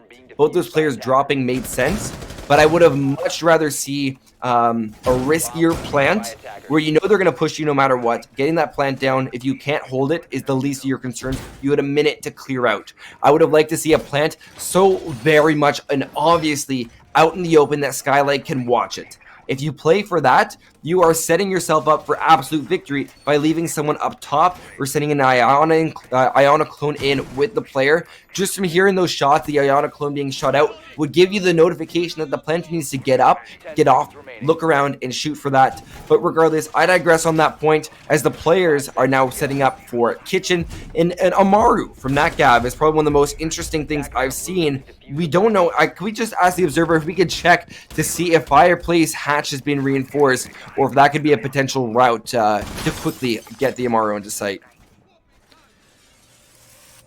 It is not. It's not been, and they've already taken that space as well. That map control gone. There is a player close by on red stairs, so I guess a retake could happen. But they're already looking to get in towards this using the hard breach utility. The can opener is going to be a quick take, and already these players go in and start the guns fragging. Although it's traded out very, very quickly. There's another player close by. Bad karma trade. The advantage taken, but it's fleeting. These players now, and a sense of insecurity, a sense of not knowing what's actually going on. The player's still inside, but pops out and collects a head. There goes Haruna. We're in towards a 3 versus 2. A Dokkaebi call goes out and they're pinging away. Those calls coming through. Gux is retaking the hatch, but well, it's going to be retaken even more by the attackers. It's down to a 2 versus 1. Strick's position completely known about, and well, the diffuser, well, it's outside of sight. This is going to pose a big problem. The Lion needs to somehow get in, not caught off guard. C4 does go out, it doesn't collect, but the thing is though, can the Lion collect? This is what the biggest problem is. They need to find these frags. The Dokkaebi's head gets collected. Strick's on low HP. The Lion's rotated upstairs and now going to drop the hatch. They're going to attempt a diffuser and at least make Strix have to re-enter in towards the site. This is going to be a problem because the Cap can, again, on such low HP, if it takes towards a reflex shot, it could easily be swung upon by the Lion. Unfortunately, not able to be collected, but does so. Strix making it work, making it doable, and making that gap close ever so much. Wow! What a beautiful shot, heads up play, ready to address where that plant is going down, understanding your opponent. I talked earlier in the game about just understanding what your opponent would do. What would you do in that Lion scenario? Challenging from bar? Well, I would rotate up to the hatch and go for a default plant. That's exactly what they read into, and that's exactly what we saw Strix constantly watch and cover so perfectly. Huge clutch, and that keeps the Gryphons in the game. Attackers need to locate and defuse as many bombs as they can. These players now, I mean, looking at this, oh no, it's not good. Already an impact going out. Chamlover taking a bit of damage there, but on top of that, I mean, the biggest problem with that, I mean, it was so winnable. It was so winnable for the Seagulls. They did that one-off play and it actually worked out. Gryphons, I mean, they've got away and they should be counting their lucky chickens after that one, honestly, Big. They should. You can't take stuff for that for granted. Yeah, you have to make sure that you stay consistent. You can't get sloppy when your opponent is not keeping you warm. You have to find ways, whether that be open up aim labs in the background if you really feel the need for that to stay warm when you're eliminating a game like Siege. I know that's something that I have a personal problem with. If I'm not actively in a gunfight, my gun skill will not be there. I will not be as ready. Keeping yourself on your toes, find a way to mentally reset, and that is the most important part of Siege. This is our 3rd hour of playing. We started our match over at during 9 o'clock was our start time, and these players are tired. They had a full day of school today, might I add. They have had to probably complete their studies for tomorrow.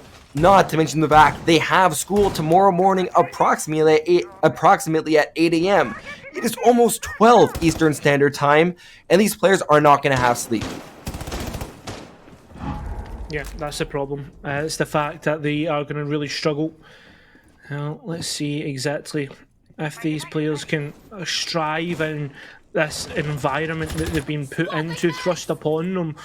Now, with a minute gone, they've already getting pinged out by a Maestro Cam, taking chip damage, and obviously being obscure. Thing is, there's other players to worry about. Like, for instance, the mirror window that is very close by. All it takes is a quick peek, and Haruno can find a head of their own. They're completely, I guess, communicating what's going on, and already set up for a potential white push if they try to push elsewhere. The players are crossing that narrow window of death. And well, at this moment in time, it feels as if a little bit of a stall's coming on. I don't like this. They have to either make their way into freezer by whatever means necessary, find a drone into there of how they want to push it. I don't know how they went down. Oh, the Capcan trap is going to down Natgav. Of course, you hear the Capcan trap go off. Darth knows that they have one of their traps detonating. Someone's going to be lit. They don't have the point notification that they have that downed player. Spray out. They are going to catch the mirror of Haruno off guard. Bad Karma will be downed by Gugs and finished off. But we also have refrags of Darth Pickle also falling. Gugs still holding upstairs. Darth Pickle to capitalize on Natgav. That is the definition of insanity, and trying to do the same thing over and over again. Checking a door and dying to the same thing can still be insane. I am sorry. It's just not that process of being in control. But with 30 seconds to go, Cairo, these players have to make an imprint on the site, and they have to get a plant. They have to get something. They have to get a foothold. I think finding the first frag right now, making it even, is probably the biggest point. But again, it's that stalling out that seems to be. They don't have any ideas. They seem as if they're all out of ideas. And these players can't seem to find an angle to get in towards the site already. The players are chipping away from white stairs. And now the health very, very low. At least Cham level's down, but with time being so low, it's going to be Gugs to finish it out. Gryphons win another round, and we are very, very close to that point of, well, Gryphons catching up to the Seagulls. They've had a flawless defense so far, exactly what we need to. What exactly what they need to establish a full comeback. And I actually want to reiterate my Aim Labs point. That is not a jab at anyone. The Aim Labs point is a genuine point of as someone who can't concentrate on anything by having that rotate around constantly. That's exactly what you need. I just want to make sure that I keep things very clear here. These players have done a phenomenal job of staying aware. Every single one of them. Kill or no kill, these players have shown up to this final and have shown that their utility, their drone work, and their communication has accounted for why we are so close in a 5-4 match. 10 seconds left before insertion. Now, looking at this round being won out would, I guess, send out really bad signs towards the Seagulls and how they're being going down. Their wings almost clipped at this point, and I mean, how do you even fly again? How does the Seagulls even soar? They need to adapt from what's happened last time, because last time they were picked off one by one. Yeah, if we go back and just look at the historical aspect of how Seagulls are going for it, they have to play the trade game. I want to see them start to try to sacrifice a body, even have someone ready on the angle. That's not how you do it. Who's there? Who's ready to account for that? If you're going to breach a window when you're completely vulnerable, that's not how you push white stairs. There's no excuse for that one. That is just a learning opportunity. If you're going to rappel on any window that you'll be vulnerable, you expose nothing but your head by rappelling upside down. It is one of the most useful features, and it makes it extremely difficult. All you would see there was the Wamai. The Wamai would not be able to see you, all from the angle that you are selecting to use. Unfortunate for Natgav, they have to roll their shoulders back, reset for the next round, because their team needs them in these pivotal moments. Okay, 4 versus 5 at this point. What can we see from these players? What can they find already? A barricade being broken just signals out that, again, there's a player to be found there, and well, there it is. Gugs finds it. Again, flicks are found. That's two of the biggest top fraggers, and I guess fragging power gone off the board for the Seagulls, and now we have to see a push through. It's going to be bad karma to try and take that front foot. But the thing is, though, it's not going to be. They can't find what they're looking for. The players are playing keep away at this point, Binks, and well, it's just going to get worse. They're stuck inside of Cigar Shop waiting for any pick to emerge from the defense. But why are they going to be the one to move? They have the power position. They are sitting comfy, cozy behind the Mira, whether that be take a Capitao to just try to counter these angles. Spraying onto the lonesome castle of Haruno over by Cocktail Lounge, not able to find anything. Sticks dropped, however. There's no one covering these Miras as effectively as they could, and these two players are constantly trapped. C4 being prepped by the Kaid down below, waiting for someone to go for hatch, or possibly just looking through these holes. Spray towards stairs. There goes Cam. Haruno to find the kill onto Champ, and regardless, it's still down to Shrimp, making their way towards site. Sticks made their way back, holding the Mira inside of Freezer. 2 kills to find Darth, looking to hold any sort of potential cross angle in through Cocktail. They've exposed themselves, but they have to check Freezer. You know the Mira's there. Consider what your opponent may be thinking, or what your opponent is doing behind on the Capcan. Free triple kill, has to find them straight. There's gonna be Spricks be able to find the kill, and the Gryphons are gonna be able to maintain a tie.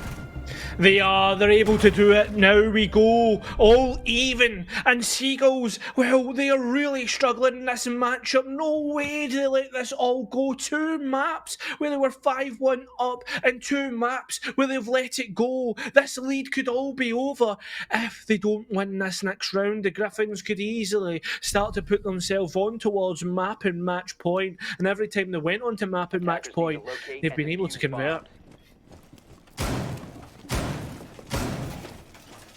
I don't know what to think. I do not know. The Gryphons have been playing such a dominant defensive game, and if they can keep this up, they've won. They got the perfect cycle, but if anything, we've seen patterns emerge so frequently. If we see one single blunder from the Gryphons on their defense, capitalize on the Seagulls, we could once again go to offense. And then it's a question, who starts on defense when we go to offense? I don't know if it's set to random, and I don't know if we have actually selected it. That might be something that's up to the Siege gods themselves that we have to wonder. We don't know at this point. The Gryphons must stand strong, and they must continue to take those calculated risks. A run out could be one of them if they are not ready for it.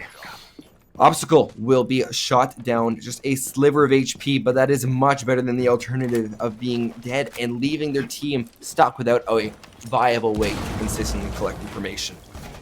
Rough one already to take damage, and while these players are already second guessing their approach in this round, seems as if they're already switched up towards Bakery, and already there's information in terms of a player swinging out, pings going through, and well, a player's just charging on in, not taking any second guesses to a player close by in Wedding or the likes, already getting the thermite charge down. Is this going to be a quick round? It certainly seems like it. Strix is taking out bad karma. Now, with that wall open, the sight lines begin to get even greater, and it's going to work out in favour of Gogs, and I mean, just Gogs in general. I mean, that's a triple kill. Is it going to be even worse? No, it's not. They finally collect their head, but these players are being relegated down to 1.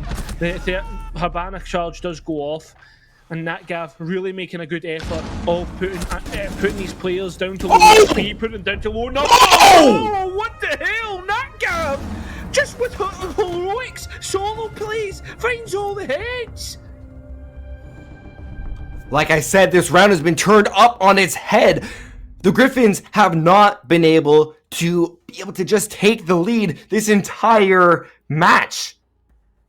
The Seagulls now move on to match series championship point for I don't know how many rounds it is today. They have the chance, the ability to bring it home, but they cannot rely on such a clutch potential. They have to dig down deep. They have to play as a team, as a unit, and prove that they have the ability, that they are the rightful championships. It's not off the back of one player, it is off the back of the entire team. There's no I in team, but I tell you what there is in team, me, and I'm the best. That's my analysis, thank you.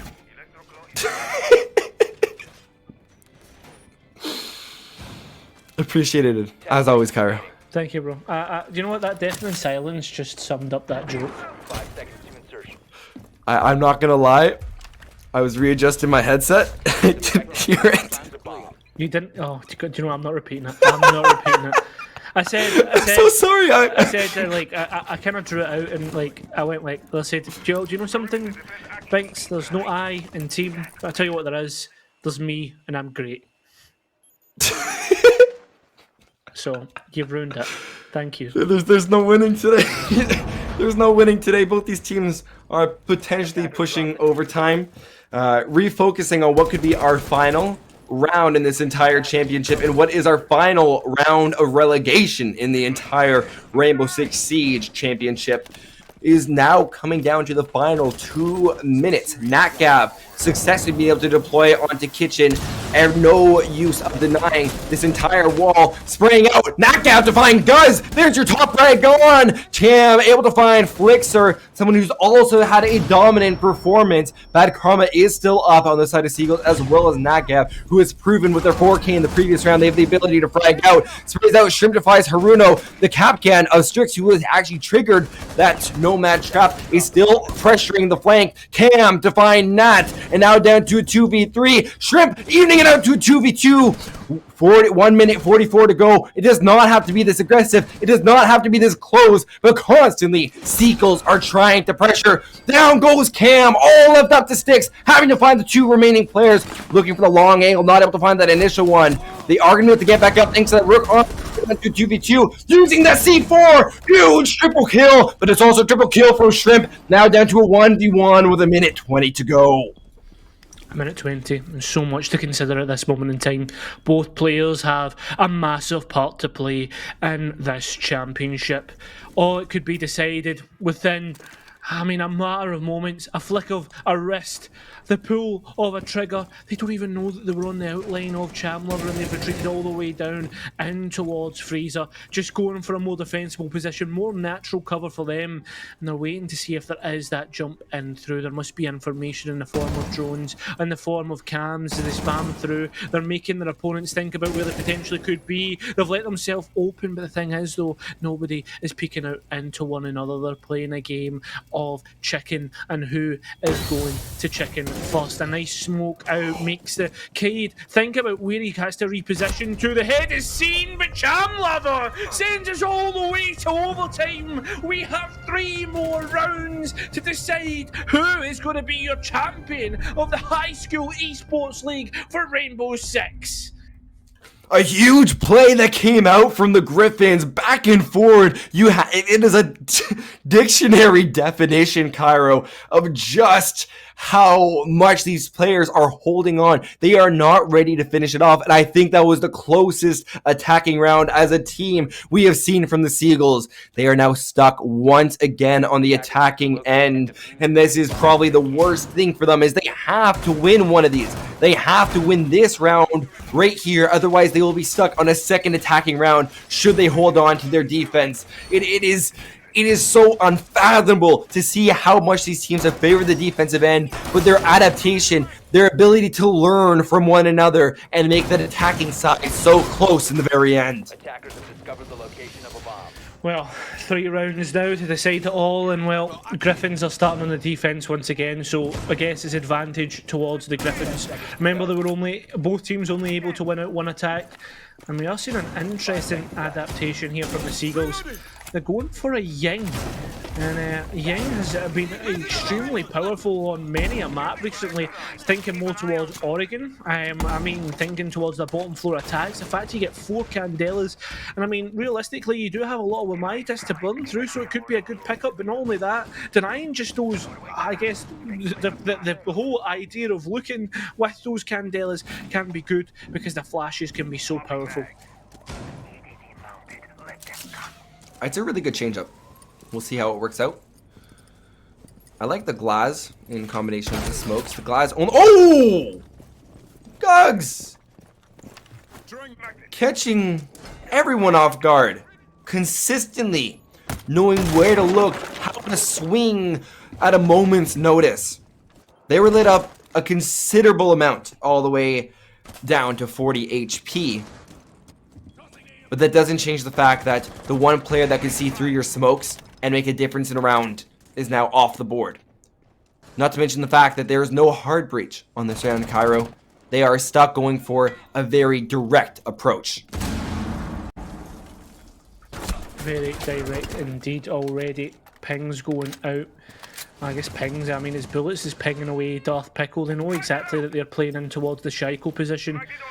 I mean, the thing is, though, all these players are very aware of what's going on. Gugs, the most aware, as they find another frag. Impacts go out just in case anybody else was thinking about swinging through. They're not going to find much from that. But the thing is, though, is the Seagulls are down 2 members, and things are going to get tough from now on. Minute 15. All 3 players waiting up on top. They are. It seems like Flixer's wanting to deploy Candela. I want to highlight that Darth has just sat there the entire match. He'll finally rotate back towards Bar, just waiting for his time to shine, as Gugs has taken the spotlight this round so far, being the only player in the first 2 minutes of the round to be able to secure not 1 but 2 kills. Finally, Flixer has an answer, taking out Darth. But that doesn't change the fact that these players have not entered the actual building. Finally, I will stand corrected, as the first drop from Obstacle will come in the form of dropping down towards Cigar Balcony, waiting for the K to swing. Your reticle's a little bit low. You're not looking in the right spot. It's going to be a double swing. There's the Ying up above. Beautiful play from the players of Seagulls, really setting themselves up, but they have to be aware of the castle that's holding all the way from Cigar. They're going to be able to find Shrimp down below. Sprays from up above. Flixer is able to continue up. Finally, spraying Flix with a triple kill to find Gugs. Make that 4. No! Shut down by Sticks. All left up to Obstacle. They're going to have to find a 2K to allow their team to go up. Connection does seem to be one of the influencing factors here. Obstacle has to make their way in to 11. No time, no case. The Gryphons go to match series point. Well, it's their second time that they've been on this point. It's their second time of asking. Seagulls now move on towards the defence. And remember, it's the defence that have been winning out most of these rounds, majority of these rounds. I think, if I remember off the top of my head, we are looking at about 15% chance of winning, 15.16% chance of winning out these rounds for the attackers. So it's a very slim chance that the Gryphons have to end it here. They'll maybe be looking towards that next round. But at the same point, you don't want to count them out here. You definitely do not want to count out the attackers and the fragging power of the Gryphons. I think they have a good opportunity. Although they only won 1 round on their attack, this kitchen site poses the opportunity for them to play those long angles in a different light. They are one to learn. Both these teams have learned from their opponent constantly, learned and adapted. If they are properly able to monopolize bakery or force their opponents to rotate around the site through verticality or other methods, which it does not seem that they are going to be doing. There's no Kaid on the board either for the Gryphons. It comes down to how well they are going to isolate bakery through the use of Thermite and Thatcher. Now, of course, the one other possibility is going in from White Stairs towards Freezer. But I don't see that as a likely option, as it forces them to hold much tighter angles. Already, the first frag has been frowned by the Gryphons. They've put themselves on the front foot, the forward foot, the best foot to be moving on towards. Already, though, there is going to be a trade, and it's Flixer to find it, unfortunately, for the Gryphons. The Seagulls now looking to at least even things out and taking advantage as Flixer finds another in towards Bakery. They're trying to push in towards these castle barricades, but they've been at this problem before, and they can't seem to deal with it. That's massive short-sightedness by these players. The diffuser down outside the bakery is going to be a tough catch to try and get this up, considering there's so many players close by. Looks as if they're trying to get round. There's Jackal pings, and well, they're going to find the player behind counter, which is going to be probably one of the biggest. Shotgun ready to swing out as well if they try and go for that trade. But no, the player behind Bakery counter has actually decided to drop off in towards Kitchen and reinforce themselves out. So therefore, this is going to be so much harder. The Mute's still in that position. No, they've retreated as well. So this is going to be easier to pick up. Remember, this is still 4 versus 3, and the majority of those players are still on site. They've lost the Thatcher, so if there's a mute charge that has been put onto that wall, it is going to trump any means, including going above, because you don't have the time. You don't have the ability to waste that much. Their 2 options currently based on their positioning is coming through Small Baker, going to the bottom of red and making their way in through that way, or they could either go all the way in through to prep. First Toxic Babe being cooked out. Or sorry, second Toxic Babe is the Ayana Gemini Replicator is going to clear it as much as they can. They're now making their way, looking towards site, spraying through the destructible wall. They have 2 holes to look for. Huge shot from Gugs onto Obstacle. Now down to a 3v3. Not much damage taking. Spraying through the garage. Gugs now at a pivotal amount of HP. Karma to refrag Gugs. Meanwhile, we've had the Jackal of Haruno able to capitalize with their kills. Bad Karma now down. Stuck on the floor.